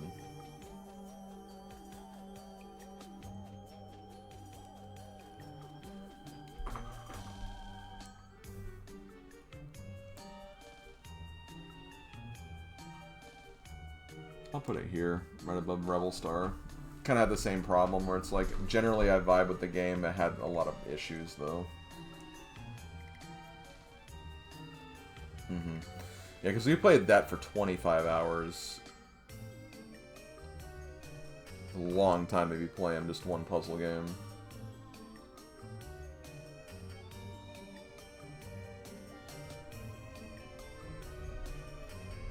Well, I mean, kind of the same thing. Ultimate puzzle games, I mean, or ultimate arcade games.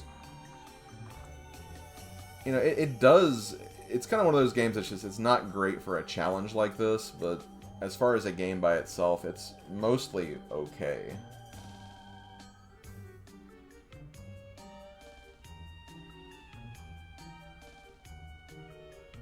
Yeah, it did have those characters. The characters are pretty cool.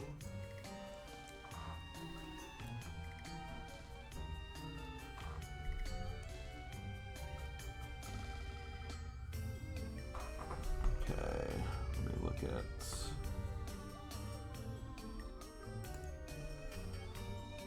Freak Style was next. Oh, we're finally getting the games that we actually played this year.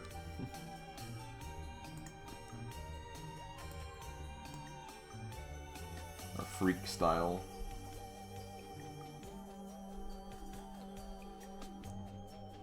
I have this written as a D, and yeah, I wasn't like super crazy about this game either. Wouldn't say it was an F, but it had a lot of issues for sure. Kind of in the same vein as, I guess, Topspin 2. I at least felt like there was like more you could customize for Freak Style to make it easier though, so maybe I'll put it like right here. Maybe above Madden. But like...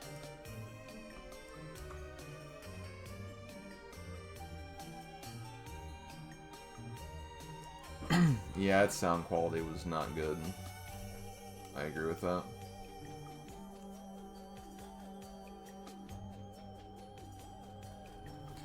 Yeah, I'll put it lower, actually.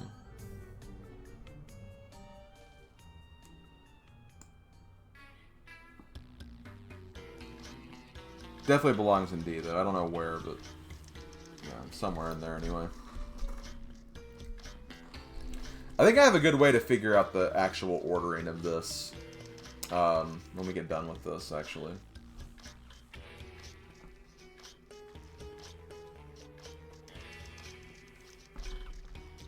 Okay. Here we go, guys. The longest game of GBACE so far. Super Robot Tyson. I love this game. It's long, it's complicated, it's difficult, but I had a lot of fun with it. It's going to S tier. I just really had a lot of fun with it. That's all I can say. The fact that I still have more to play through is very exciting. It's definitely not as accessible as like what Advance Wars or Fire Emblem are, but it got me very interested, much like Castlevania got me interested in like the classics or the other Metroidvania games. Yeah, Latuni, hell yeah. Also, you know what? Hold on. I need to play this. Since Magnus is bringing this up, it needs to be played. Do do do do do do do do do do do do do.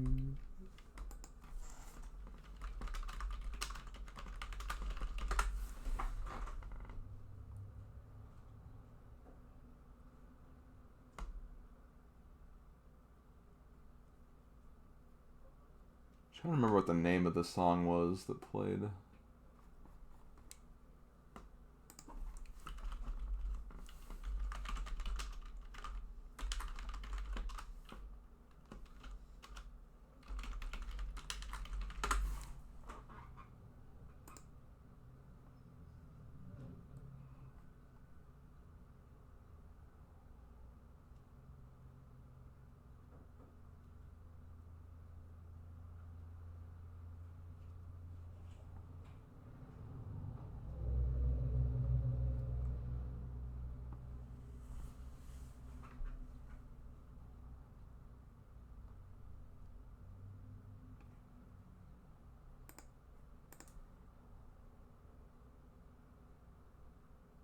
Oh yeah, best OST on the GBA so far, easily, this game.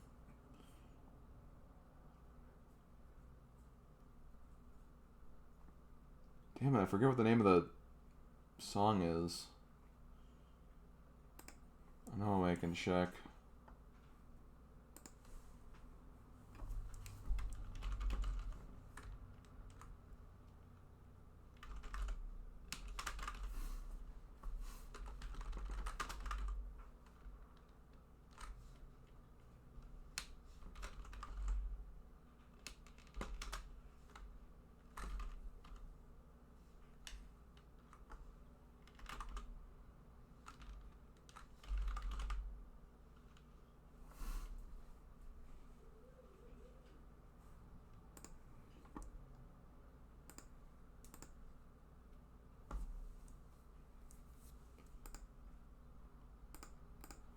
I know a way I could check, it's just, it's not popping up on my Discord.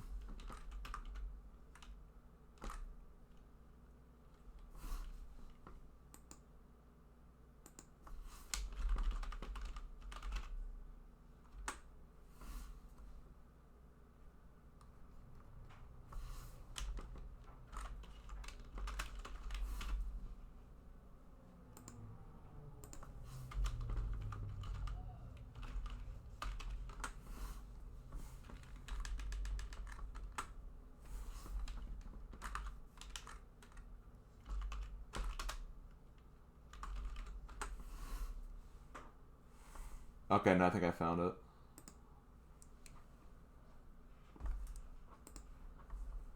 I think it's just called... Oh, yeah, here it is. Born to Fight. Yeah, Born to Fight, that's it.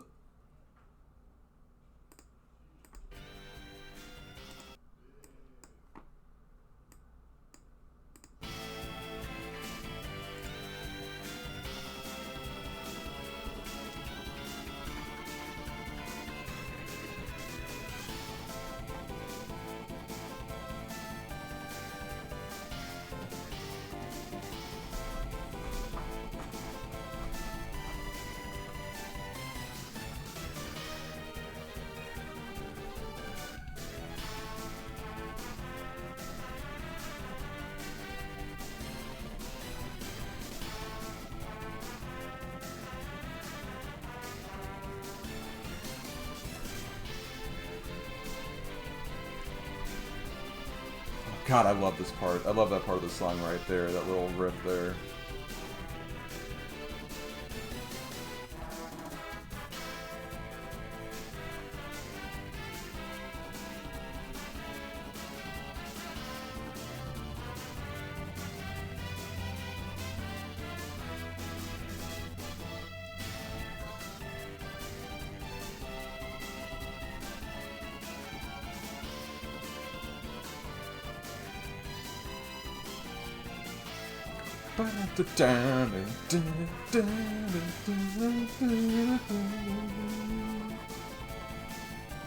Okay. I'll do one more. Cause I really like this song too.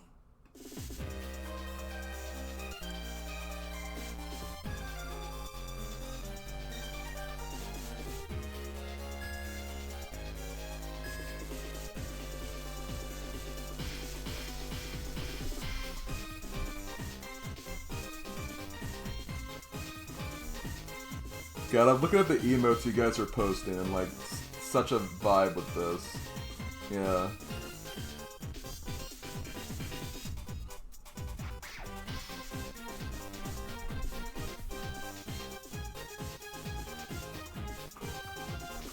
Yeah, I completely get that, Starman. It's definitely a game that, like... It's probably not fun to watch someone play it, but if you love that genre and you can really get into it, it's... You can seriously just lose hours just wanting to play more of it and see more of it. Like, I felt that way throughout the whole thing. There was never a point I really wanted to stop, but it's just like I had to, because otherwise the streams would have been like 8 hours long.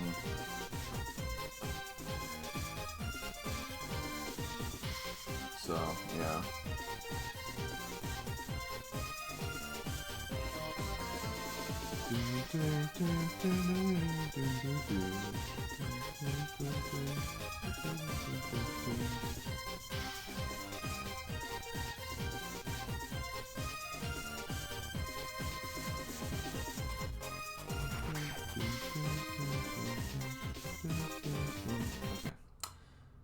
I'll get back to Waluigi's Island, I guess.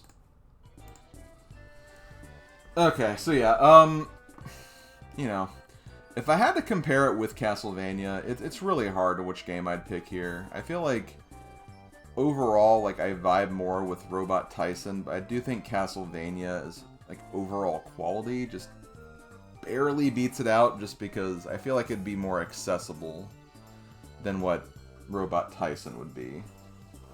So, I think I'll leave it here for now, but, like, this was seriously, like, I really loved playing this. Robot Tyson was great, and I've technically only played half the game, because there is that second scenario, which, and also the end game stuff, which, don't know how I'm going to handle that, if I will.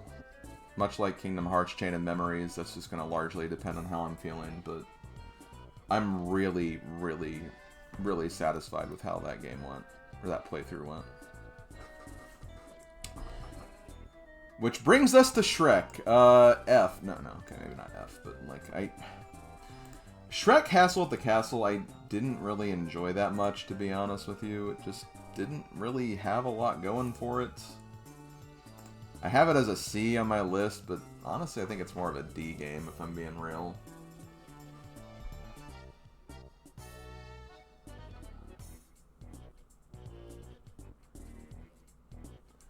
Shrek tier, yeah. I know this is like Odin's favorite game of all time. Like, he'd sooner throw away Mario 3, Kirby Superstar in the trash just to get a chance at playing Shrek Castle at the Castle again. But, you know, I just wasn't that crazy about it.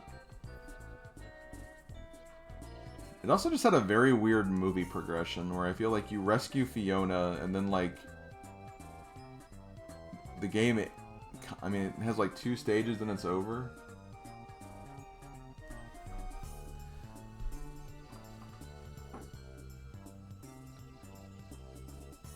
I imagine it's kind of hard to make a game about that, though.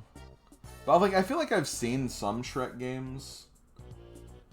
Like, I remember there was, like, a one on the GameCube that was kind of based more on Shrek 2, I think. And that one seemed like at least kind of decent, because it was, like, more of, like, a gauntlet-like fighter beat-em-up type of thing. And that seemed more like fun than what this game was. This was literally just a platformer with some gimmick levels thrown in.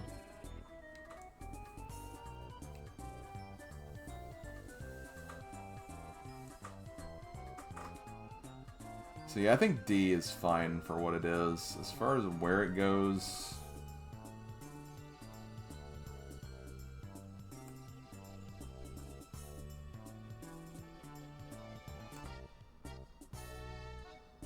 maybe the bowling game, I don't know.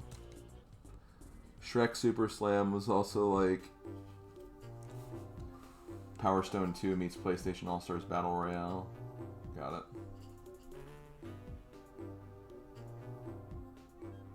You know, I didn't actually think about that harsh. That's a good point.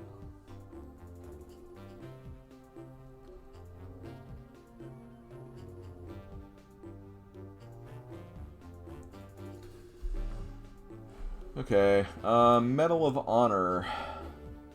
Underground. This game was also... meh.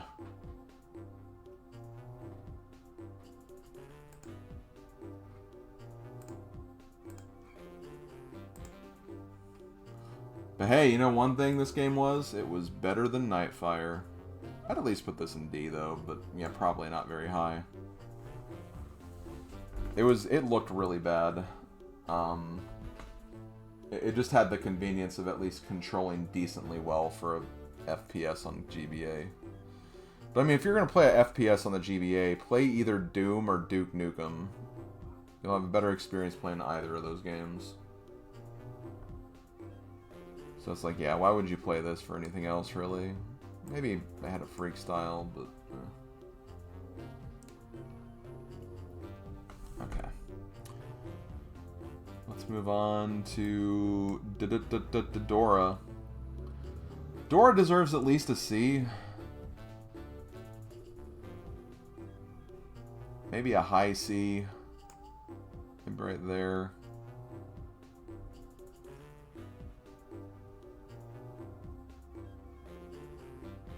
Yeah, Doom and Duke set a very unrealistic expectation, that's for sure.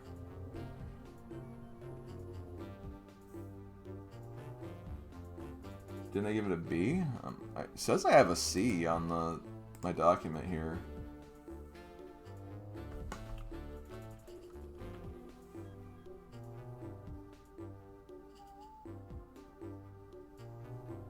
Maybe I did give it a B, I just don't remember. Or maybe I gave it a different grade later.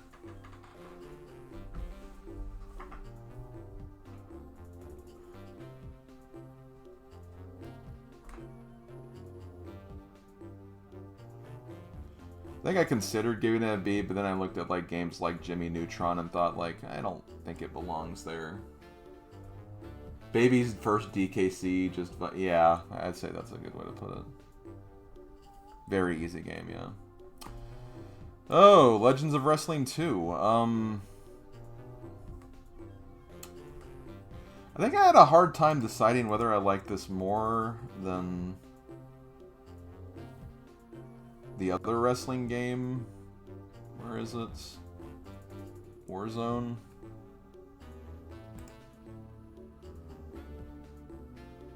I think I determined it was easier than Warzone, but it just was more tedious and more boring.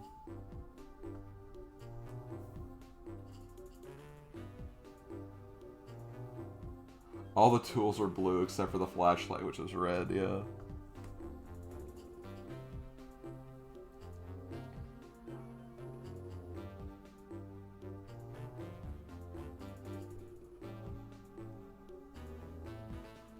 Honestly, this game was just boring.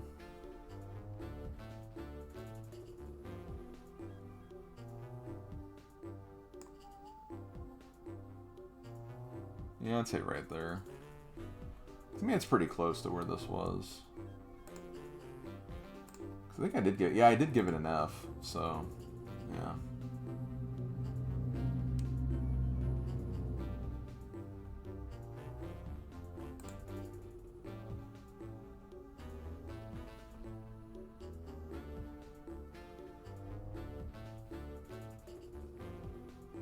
The flashlight is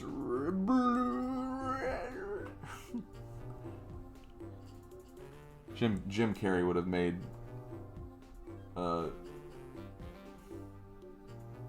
was gonna say Legends of Wrestling better, but I guess Dora was what I was going. I don't know. Elf. Elf was more meme worthy than good. Elf was kind of eh. It's either low C or high D, honestly.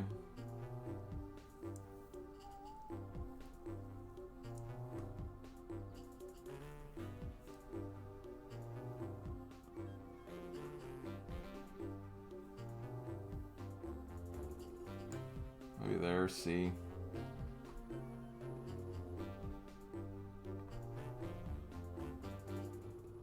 E for Elf tier, yeah.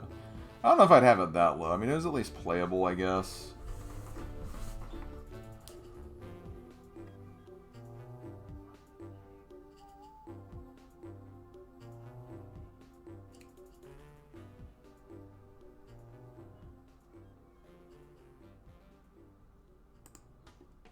Okay. We're almost done, guys. We only have 5 games left, or actually 4 games left. Yo, our second Madden game. Well, let's put it next to the next Madden, the other Madden. This is a case where I think it played better, but I had a worse time with this because it took longer. So maybe just right before it, I guess. Again, probably one of those things where it's like you can't, like if you're just trying to complete something as fast as possible, it's not great, but like, you know, with a football game, you're kind of expected to go throughout the whole season and just kind of see how a season plays out. You can't really look at it from just a completion goal, I guess, but it really didn't do much to change from the first game to the second game. It felt more responsive, but it also got harder too, so. Oh, I'm sure they will be, Mars, for sure. Just you wait.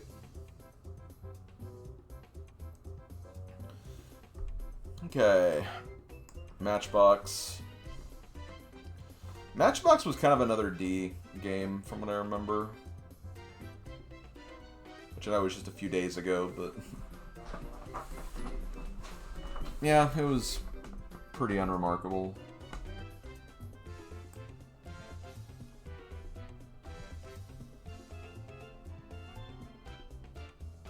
C or D? You know, I kind of see it like the Lego game a little bit, honestly. So maybe low C then. Yeah, the other Matchbox game was better. Where was that, by the way? I did have that in C rank, so... you know, it's still in C on the lower end, so it's still where it kind of needs to be.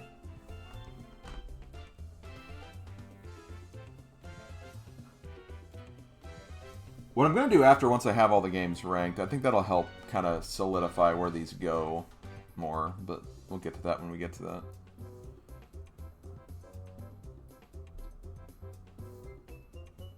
Okay, Paws and Claws, Dogs and Cats, game 99. See, it's nice I can put them like just next to their previous game and kind of just go from there. I think I said it before, like, I appreciated the newer take on this. It was just way more repetitive and less fun as a result. Kind of luck-based, too.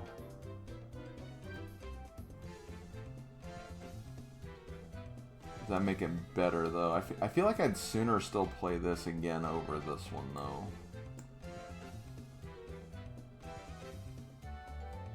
But, again, that's not saying much.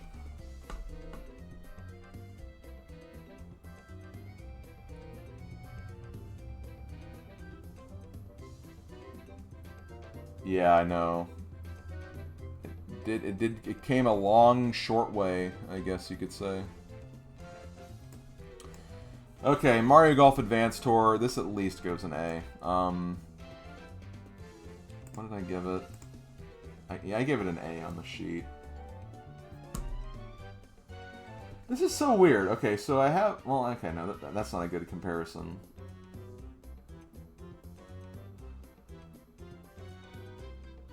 So for Castlevania Circle of the Moon, I have 4 and a 4.5. And this I have a 4.5 and a 4.5.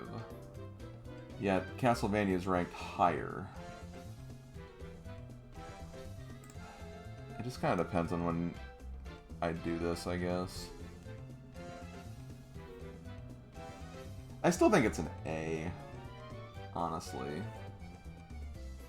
Probably not S. I definitely say high A. Maybe like right here.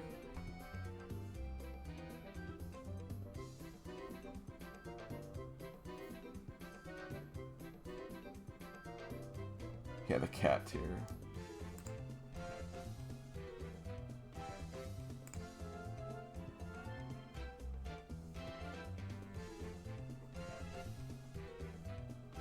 I mean, I could see this be either here or here, honestly.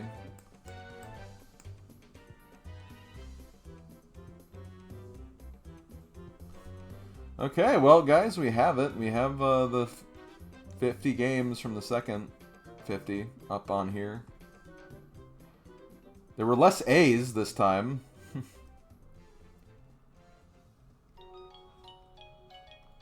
way more Ds this time. Oh man, the Ds were huge this time around. The Bs were about the same, the S's were about the same. Honestly, even the F's were about the same too. There is a ton of content, but like at the core, it's still like a lot of just the... It's still kind of repetitious though. I don't know. Okay, so what I'm going to do next is I need to actually start, like, making sure these are ranked properly. So, the way I'm going to do that is, like, I'm going to basically look at each section. So, this is the shortest section, so this will be easy. I'm solid with this. So, of these two, I'd probably still keep them in this order. And then with that, I can choose whether it's time to move this up to here. Or if I want to, like... Maybe I should at least get, like, the A's figured out before I do that. Now, for A's, this is what I'd usually do with this. I'm going to bring up a different... where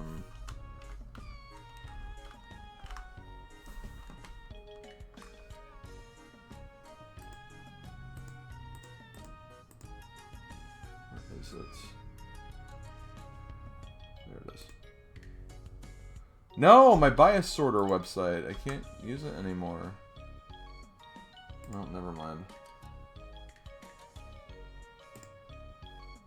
Are you gonna save the images tiers separately? I might do that. Yeah, I'm not gonna move them yet. I'll do that before I.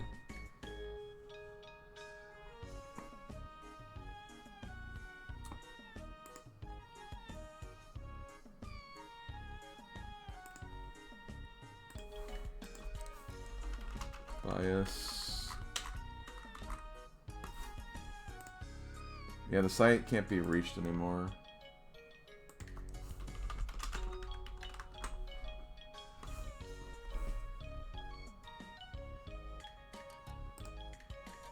I may have found another one.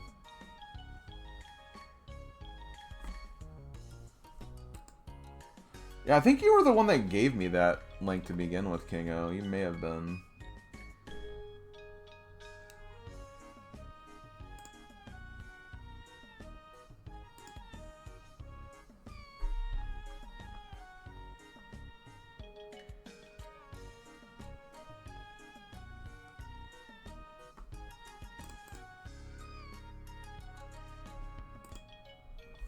Okay, so let's do this. So we got...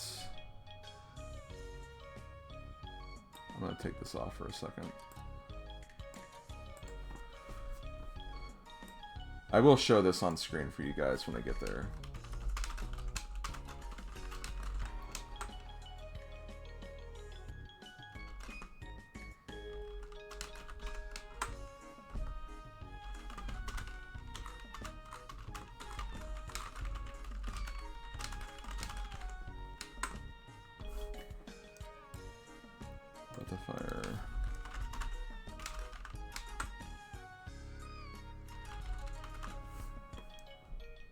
Okay, so putting this back in here. This is what I like to do when I have like decisions like this when I'm creating ranking videos. I normally do this for like the Mario Party ranking videos whenever I've done those. So I just do a bias sorter of a specific tier. Sort 5 items. Then like you have these battles and everything. Where you basically choose which one you prefer of these two. Basically, I decide, like, if I had to be given the choice of what game to play, which one would I pick?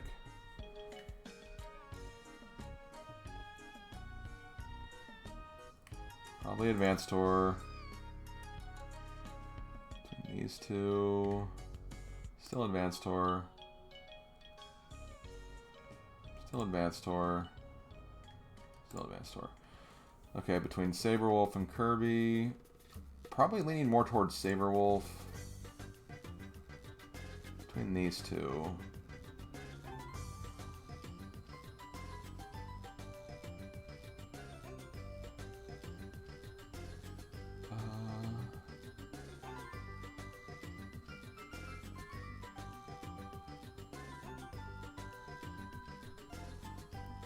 Probably still Saberwolf, honestly.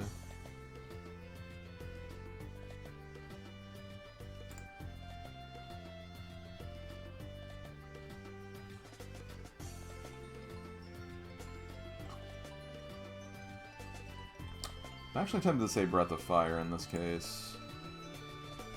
And then Kirby.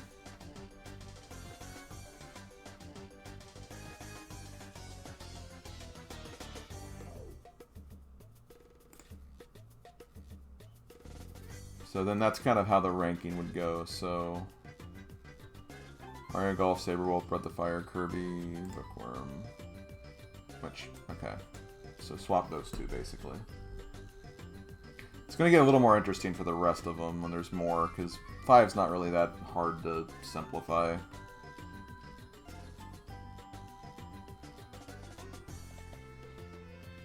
Now, I'm not going to do this with everything, because that would be insane and take forever.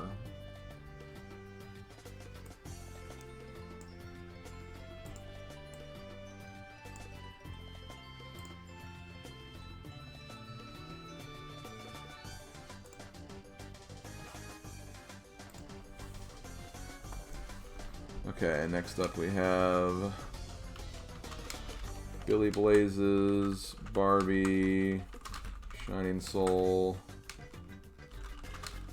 Mega Man, Battle Network, Kai the Tasmanian, Tiger 2, FIFA Blitz, FIFA 2003, Jim Bob Neutron. That's it.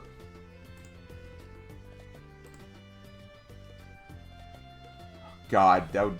My God, that would be like a process for sure.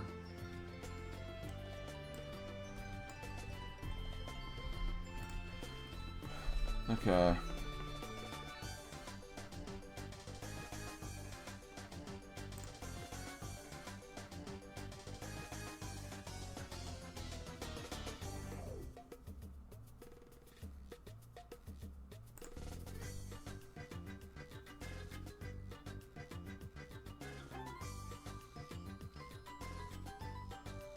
I wish it wouldn't just, like, focus on one until it loses, though, because I feel like, the other one at least skipped around to make it more interesting. Okay.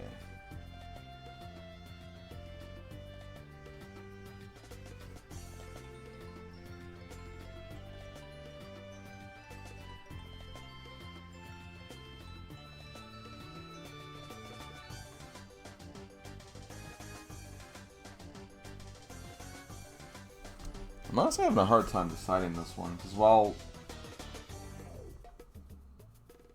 Mega Man had more problems, I feel like it's a game I'd sooner come back to. It's kind of the thing I had with Breath of Fire versus Kirby in the last case.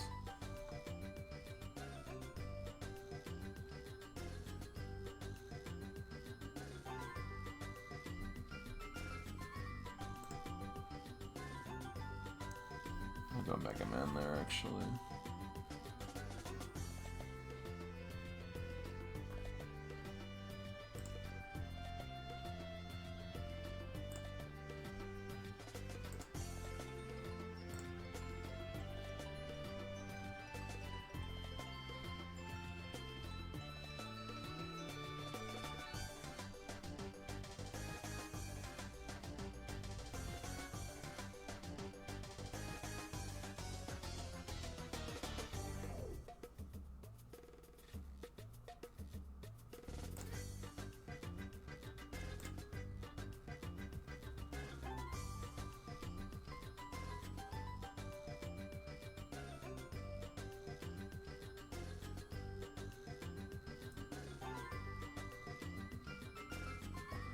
Honestly, I think I might pick Ty over Barbie, actually.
Okay.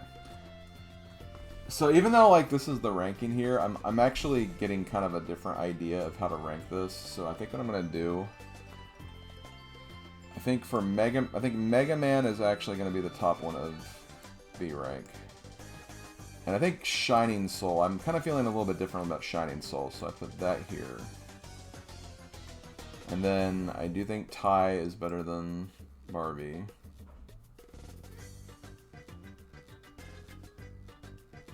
And I think the rest of this is fine. So yeah, I think that's...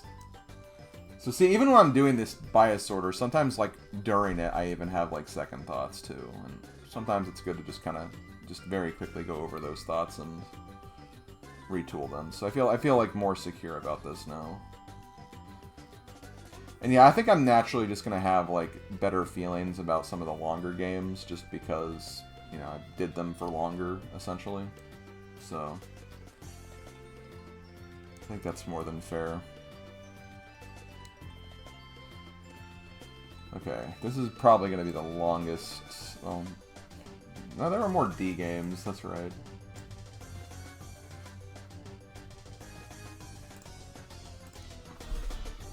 Okay, Dora, Army Men, Over the Hedge, Lego Star Wars, Time Force,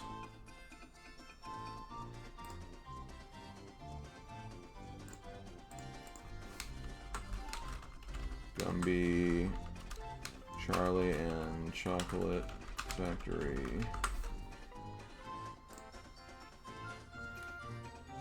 Denki Rebel Star,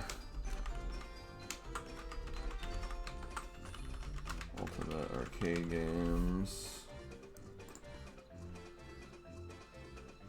Monster Trucks,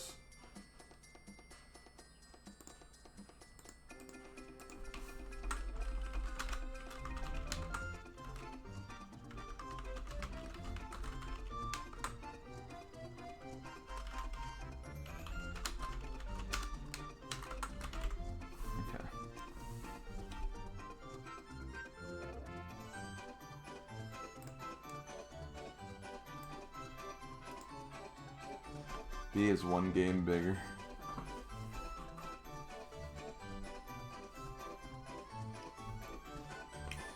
Okay.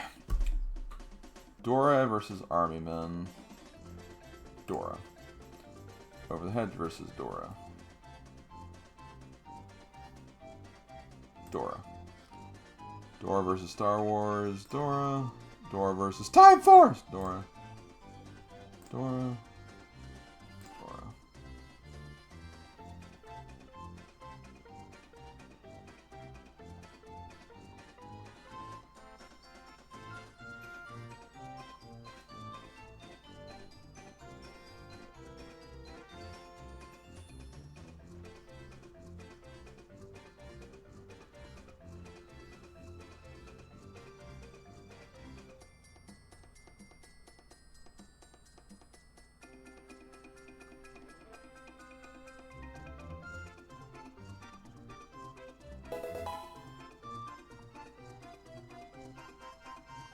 $100 video games each day clap.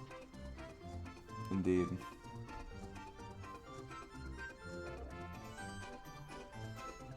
Battle of the D's and C tier, yeah. I could say both and break the tie later. I don't know.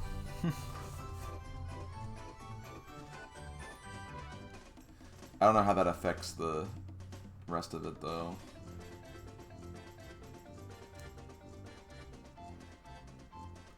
Because I think I like Dinky Blocks more than Dora, but I think Dora's maybe set up a bit better, or... No, I'll give it to Dinky. I do think Dora is better than Rebel Star, though.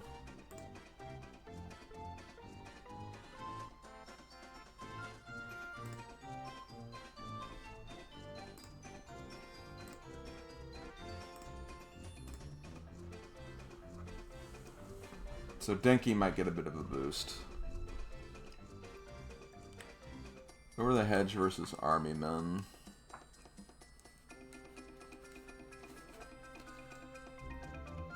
think I'm leaning more towards Army Men.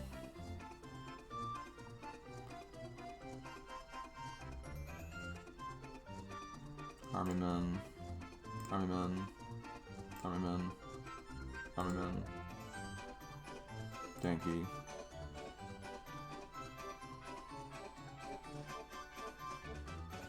Army Men.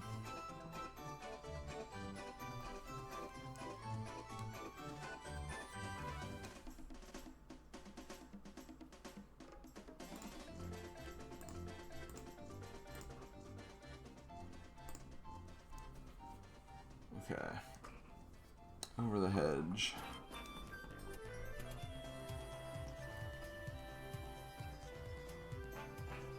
Honestly, I'll go with Lego here.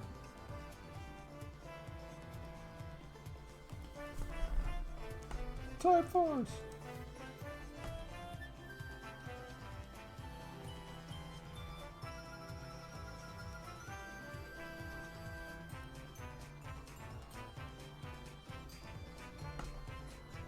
Honestly, over the hedge.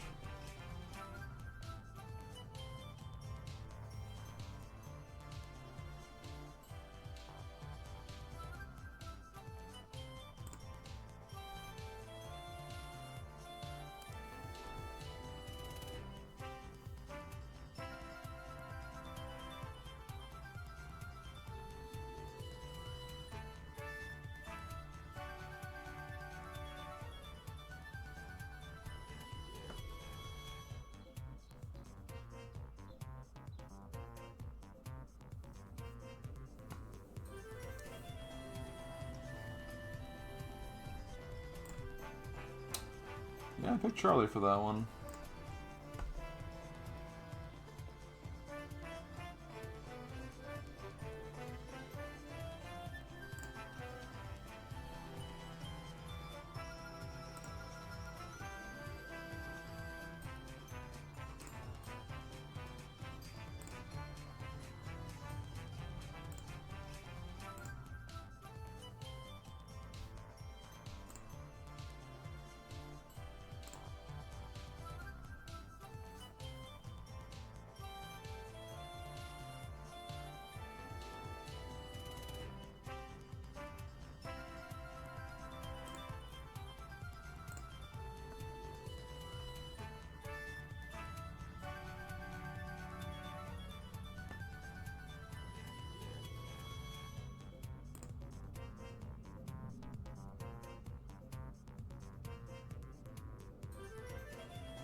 Did I move these games based on... I did, yeah. Okay.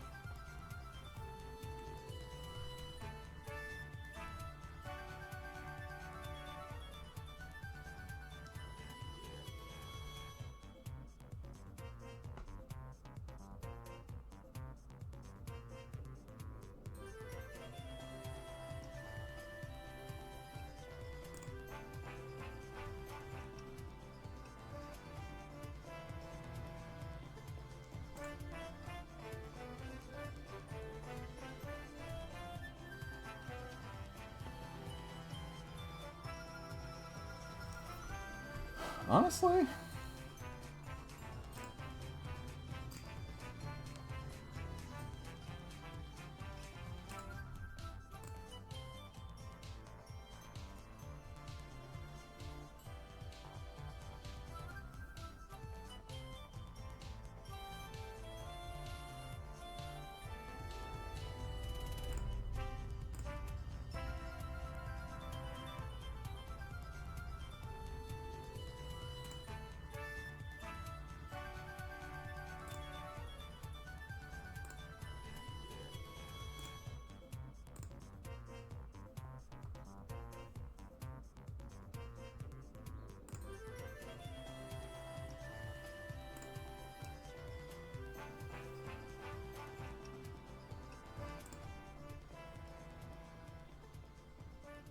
Gumby versus Time Force instead of the Astrobots, yeah.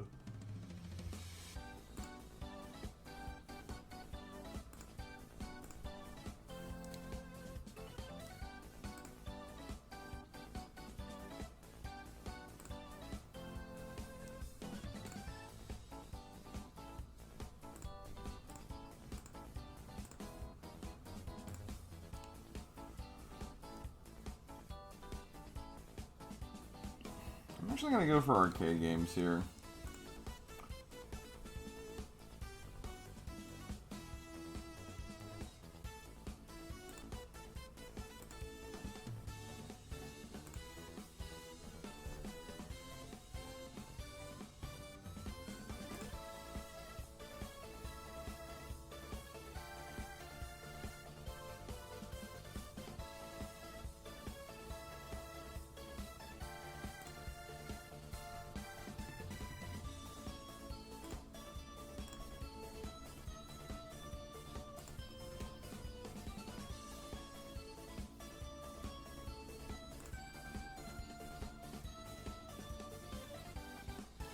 A little more going on here.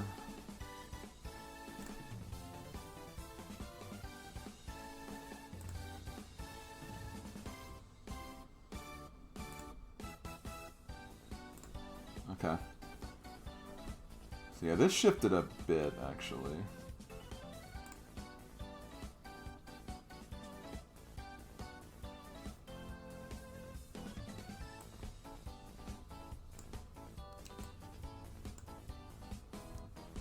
Okay, so Denki is moving there, then Dora, then Army Men, then Lego.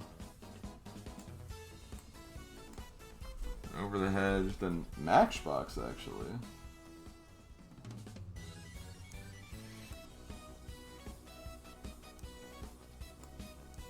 And Monster Trucks. And Extreme Stunts. Then Time Force. And Charlie. Then Elf. And Gumby, Arcade, Rebel Star. Okay.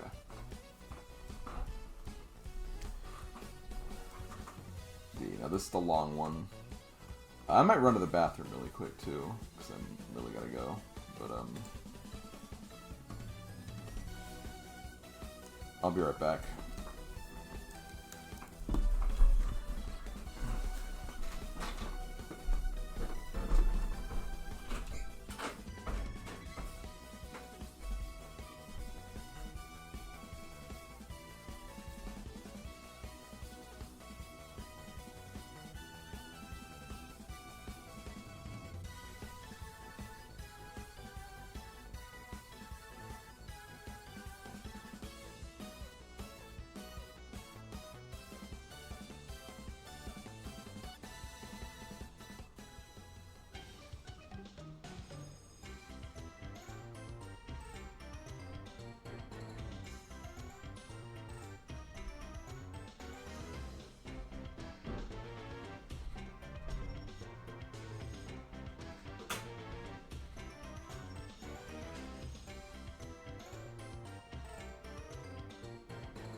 Okay, I'm back.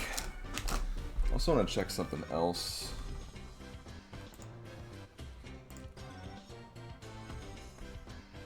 Okay, we still have an hour left, and I should be done by then.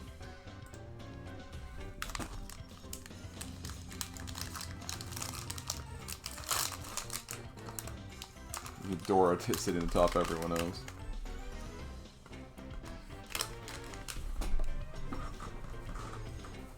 Okay.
Okay. I actually combined the Maddens in this list because I know the order of them already, so I might as well just have them together. Also, I'm eating this protein bar too, so I probably will be a little quieter, but yeah.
Back to cinema, yeah.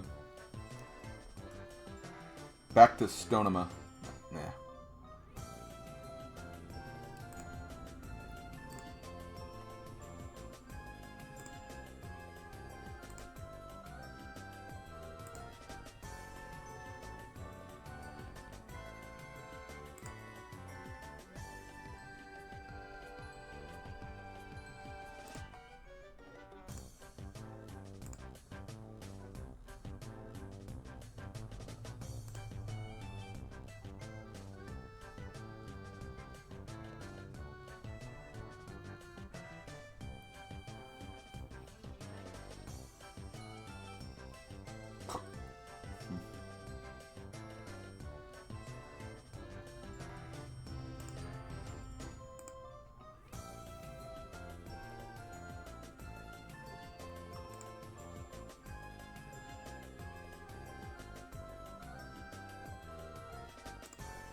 Oh, Pokemon Champions. Yeah, that's right. Forgot about that.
Okay.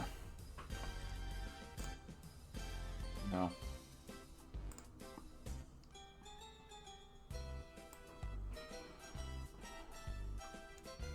Okay.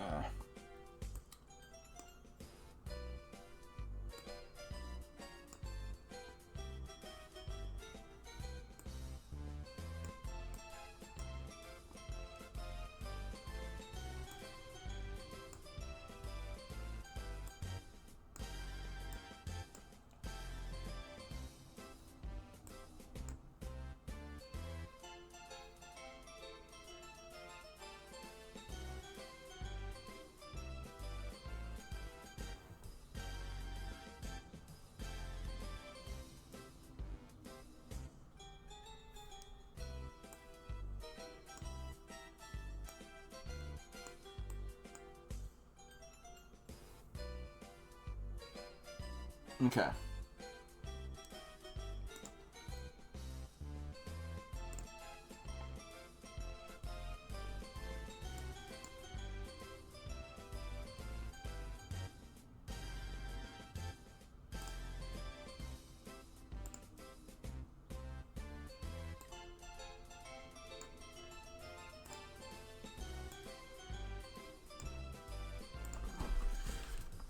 Okay, last one. Pocket Dogs.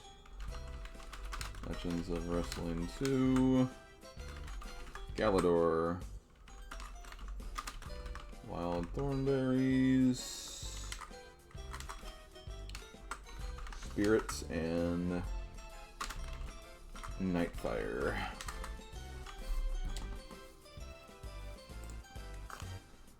Okay.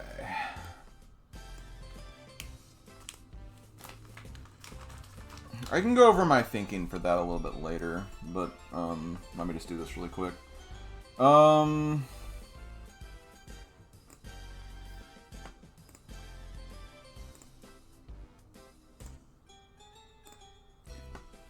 Okay, really long wrestling game, really long platformer with really bad controls, and Galador.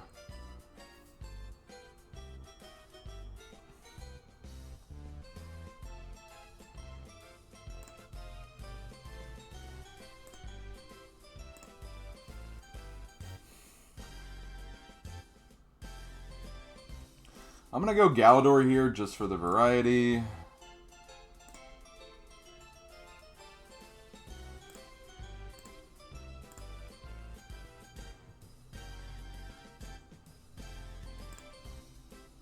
think that's the order I had them in, honestly. No, I had Legend of Wrestling a bit lower. Okay, hold on. I think that's it.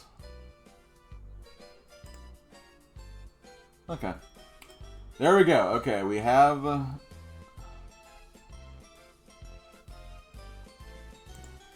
that done.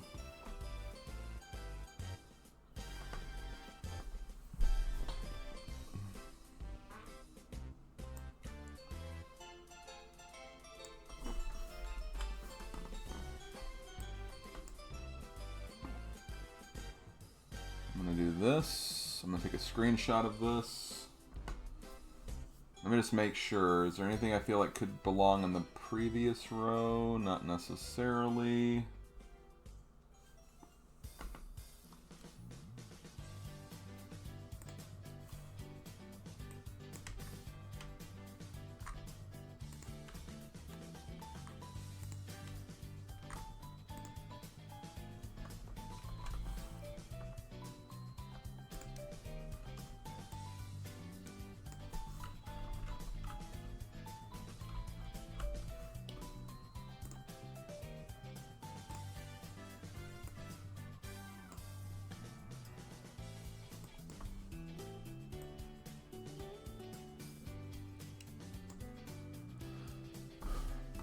Let's see, save this as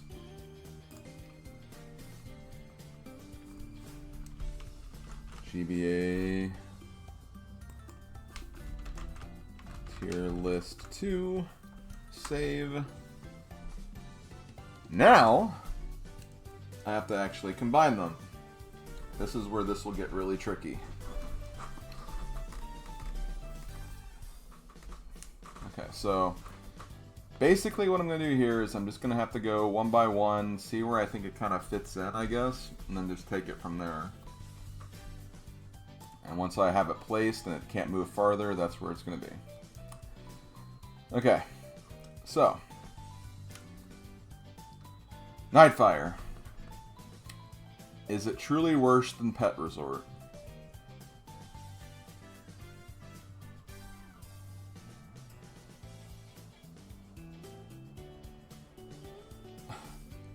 Here's my problem with Nightfire.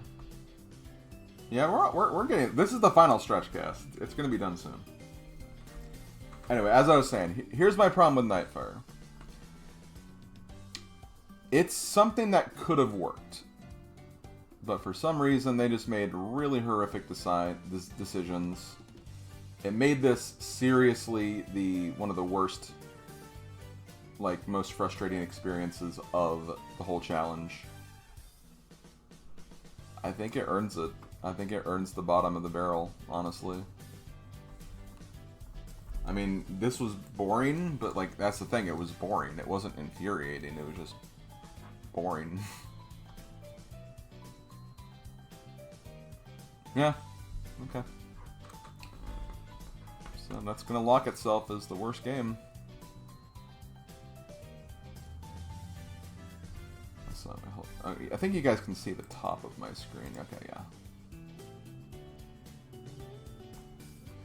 Okay, Spirits. Better than Nightfire, we know this. Is this better than Pet Resort?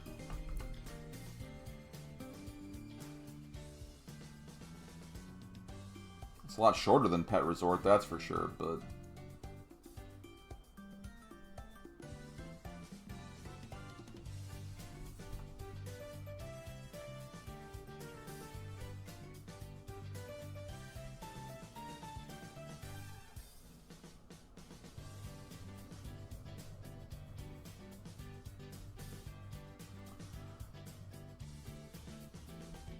Honestly, I'm actually looking a little further ahead. I kind of see this as kind of similar to the Strawberry Shortcake game, if anything. Kind of had the same thing, where it's just like kind of a short, nothing game. It had like little bits of gameplay where you had to take care of stuff in between, but like...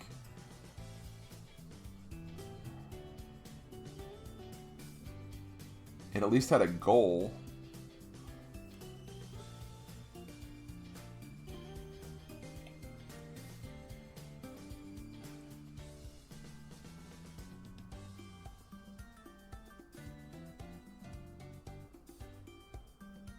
I don't think it's going to go any further, honestly, because I wasn't a fan of Mortal Kombat, but, you know, at least we had, like, a good stream session of it, at the very least. I feel like finding cheese would probably be easier than having fun with this, so maybe right there. Okay, Legends of Wrestling. Take it all the way here.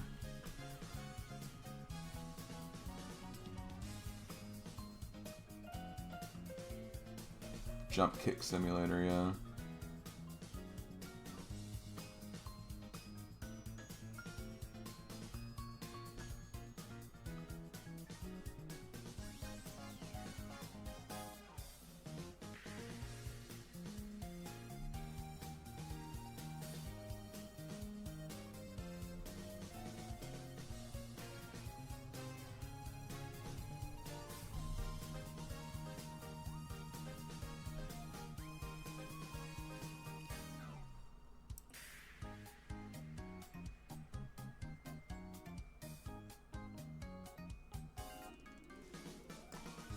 They're gonna keep it there. Okay, wild thornberries.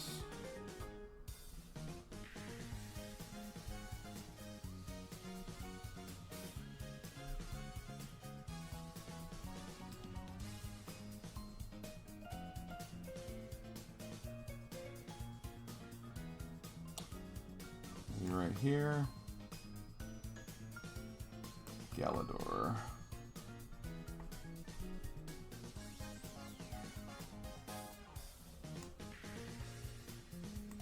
And pocket dogs.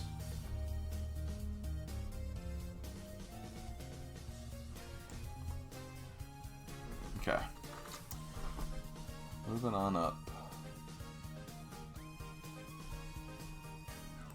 Freak style to D. Yeah, that goes there. WrestleMania. Yeah.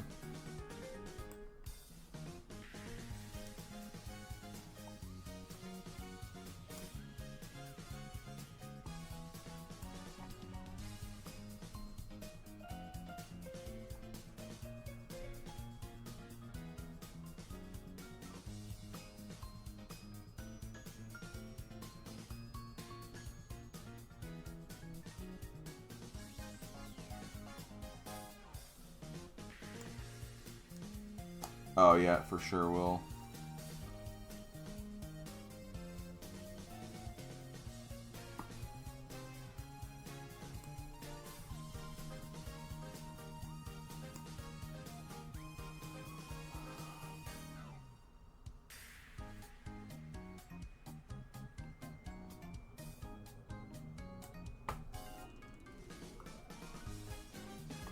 Yeah, see, this game I kind of equate more to Iron Man.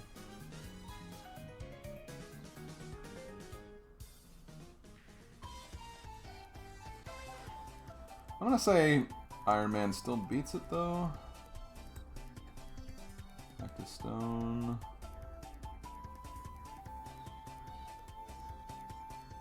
Man, remember when Blades of Thunder was our worst game?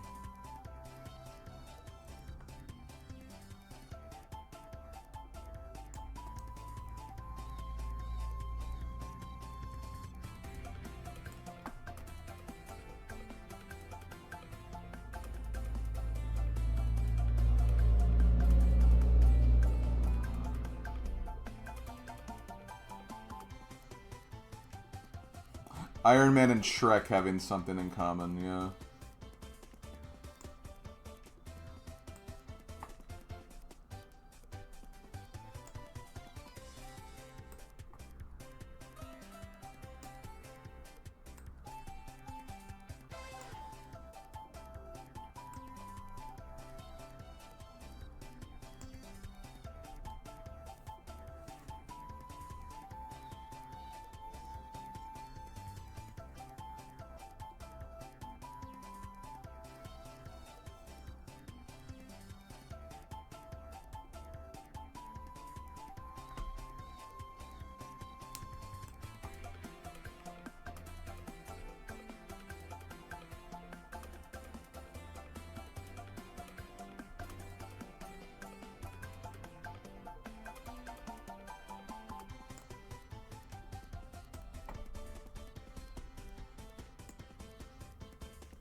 Yeah, that is kind of funny.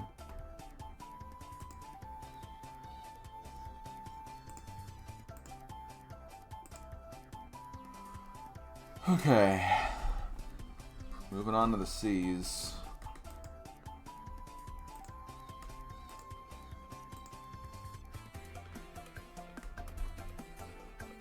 Okay, Rebel Star.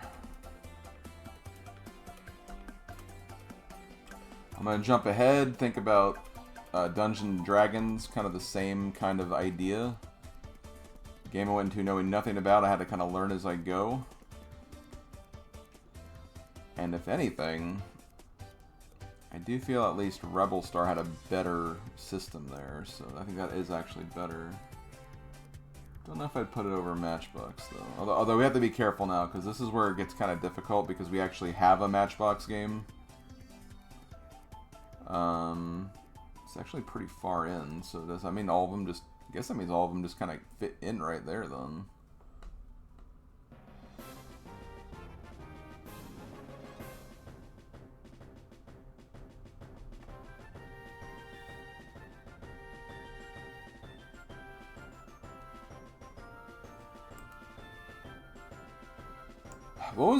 What was the name of that one random character I had? Jaguar. I just named him Jaguar in all caps. I don't know why.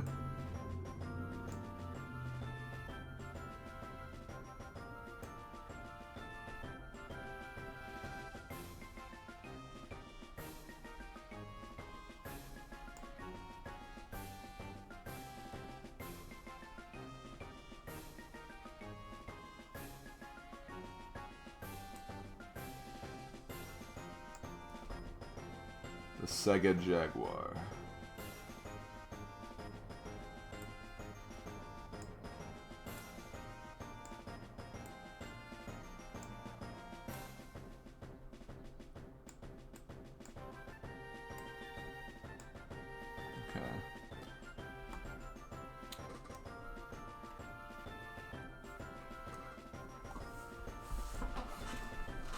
Okay.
C is still the biggest, but I mean that's kind of goes without saying, I feel like.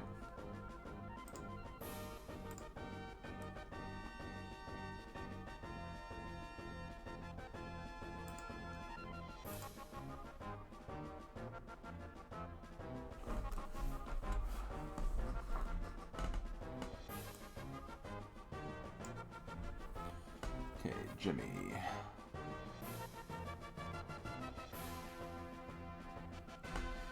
Robopun's kind of one of those weird games where I feel like that should have been a B, but I just had too many issues with it to put it any higher than C.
Yeah, pretty much.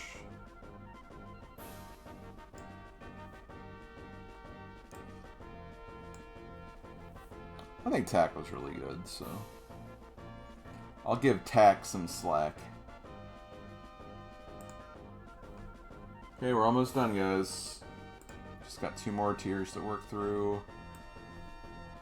I feel like this will be the easiest to manage.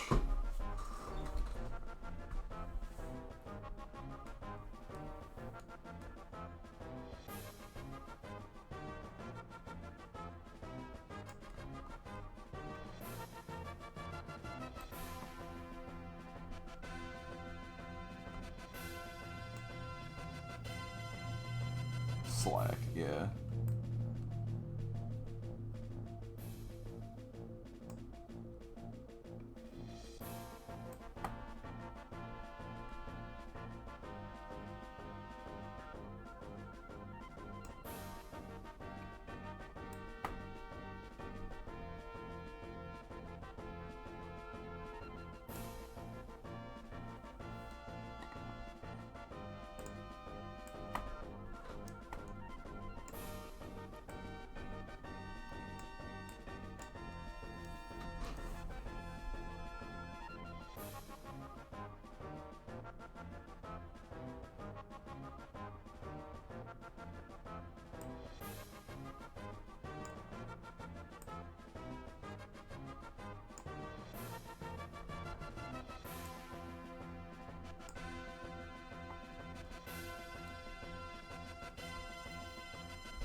I think that's it.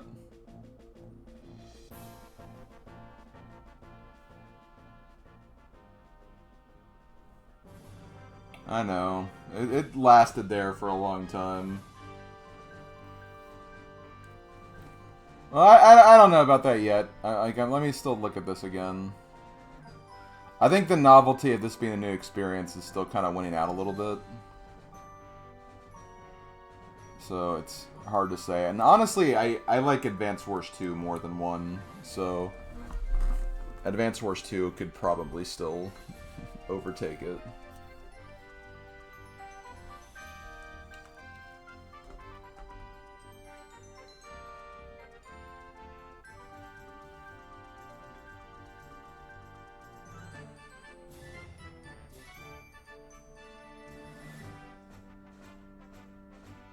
Honestly, yeah, Kirby probably overtakes Barnyard. I just put it next to Mario Advance because I was kind of comparing those two together, honestly. So, yeah, I'd still probably put that there.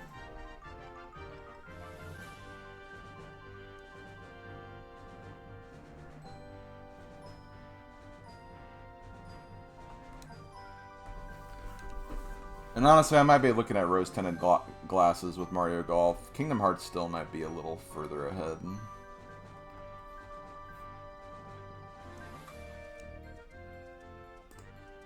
Okay, let me...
Yeah, I get that, Kingo, yeah.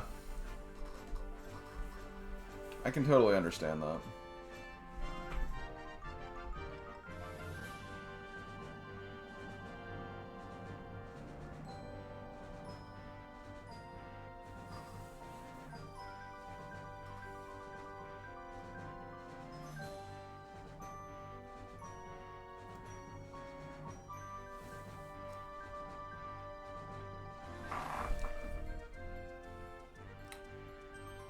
Let's save this.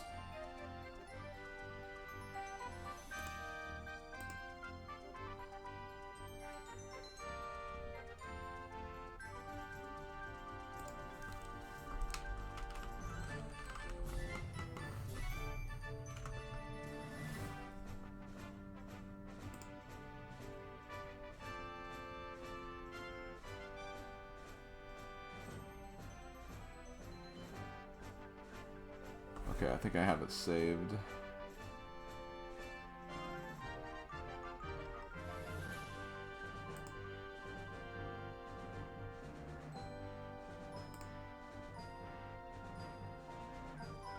I think export will download it.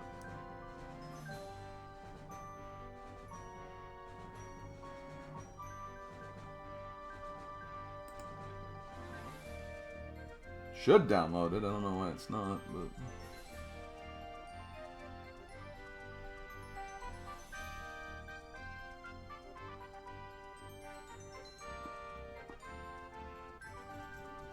I'll worry about saving it later. I kind of want to get the stream wrapped up more than anything.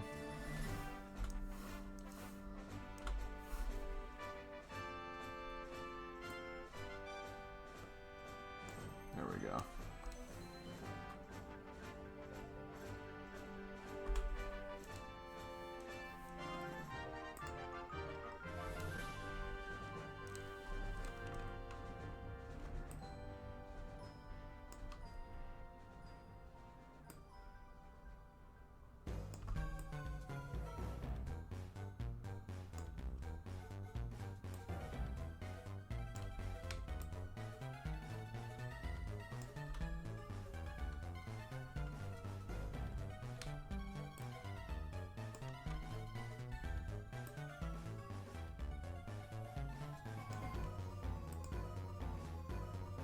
Fun to talk about games. I agree. Games are fun.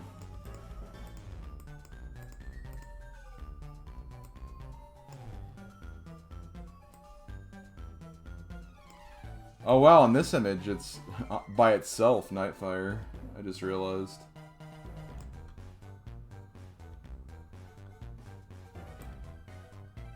Oh shoot.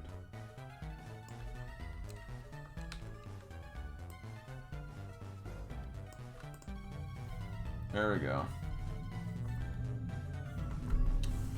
Yeah, as Mars Rover said just now, Season 2 of GBACE is wrapped up, or at least, if a season's gonna be 50 games, yeah. I guess that's gonna be the biggest indication there.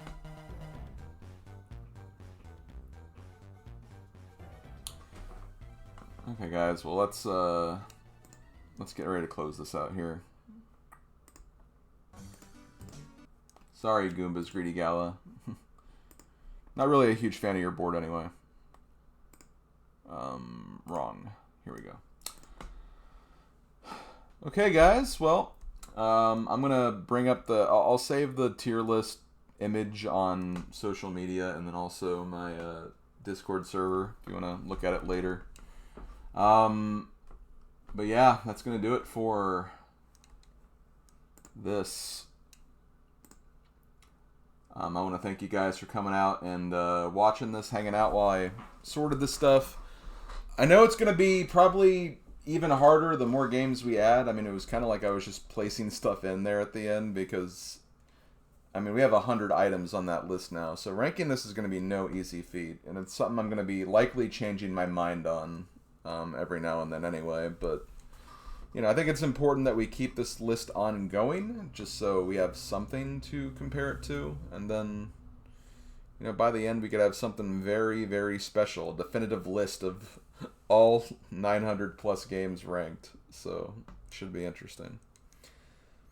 But yeah, I'm going to go ahead and sign off. I'm not going to rate anybody. I want to start getting back into rating people no matter what. I've been kind of like, just like, lately. But it's just because I haven't really been going to many streams lately. Because I've just been so focused on getting my work done that I just need to get out of here as soon as possible. But I do want to start, like, maybe, like, rating people again more often. So I'll probably start doing that more. But as far as my next stream will be on Thursday on YouTube. I'll be streaming more of the Banjo-Kazooie ROM hack, the 64 Nostalgia hack, which has been a lot of fun to play. So if you want to come by, check that out. But then on Friday, brace yourselves, guys. This is what we're doing on Friday. We're playing our 101st game, Lizzie McGuire, on the go. Where will this fit in the rankings? I have no idea.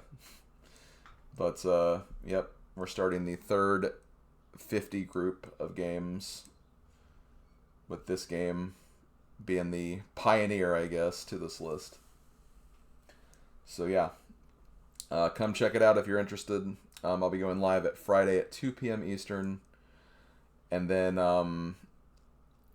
for the rest of the list of, at least what we have right now anyway,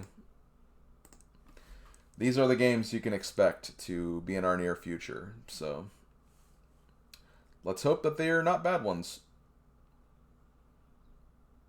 What if you leave this game feeling like you found your next S tier? Well, I mean, if it happens, Kingo, it happens.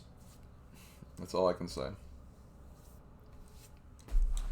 But yeah, as far as other streams coming up, just a quick reminder that Saturday at 1, I'll be playing more Pokemon Legends ZA. At 1 p.m. No streams on Sunday anymore, but I will be streaming on Monday at 2 p.m., my usual afternoon time slot. That is likely going to be more GBACE, so we'll continue this list, and then we'll take it from there. Also a reminder that Mario Golf is not technically over. I'll probably come back to it at some point to finish up some extras, but I'm not going to prioritize that over actual progress, so we're going to keep making progress first. But yeah, this has been Slim Kirby. Thank you guys for coming out. I'll see you guys next time. Have a good rest of the day. Later, folks.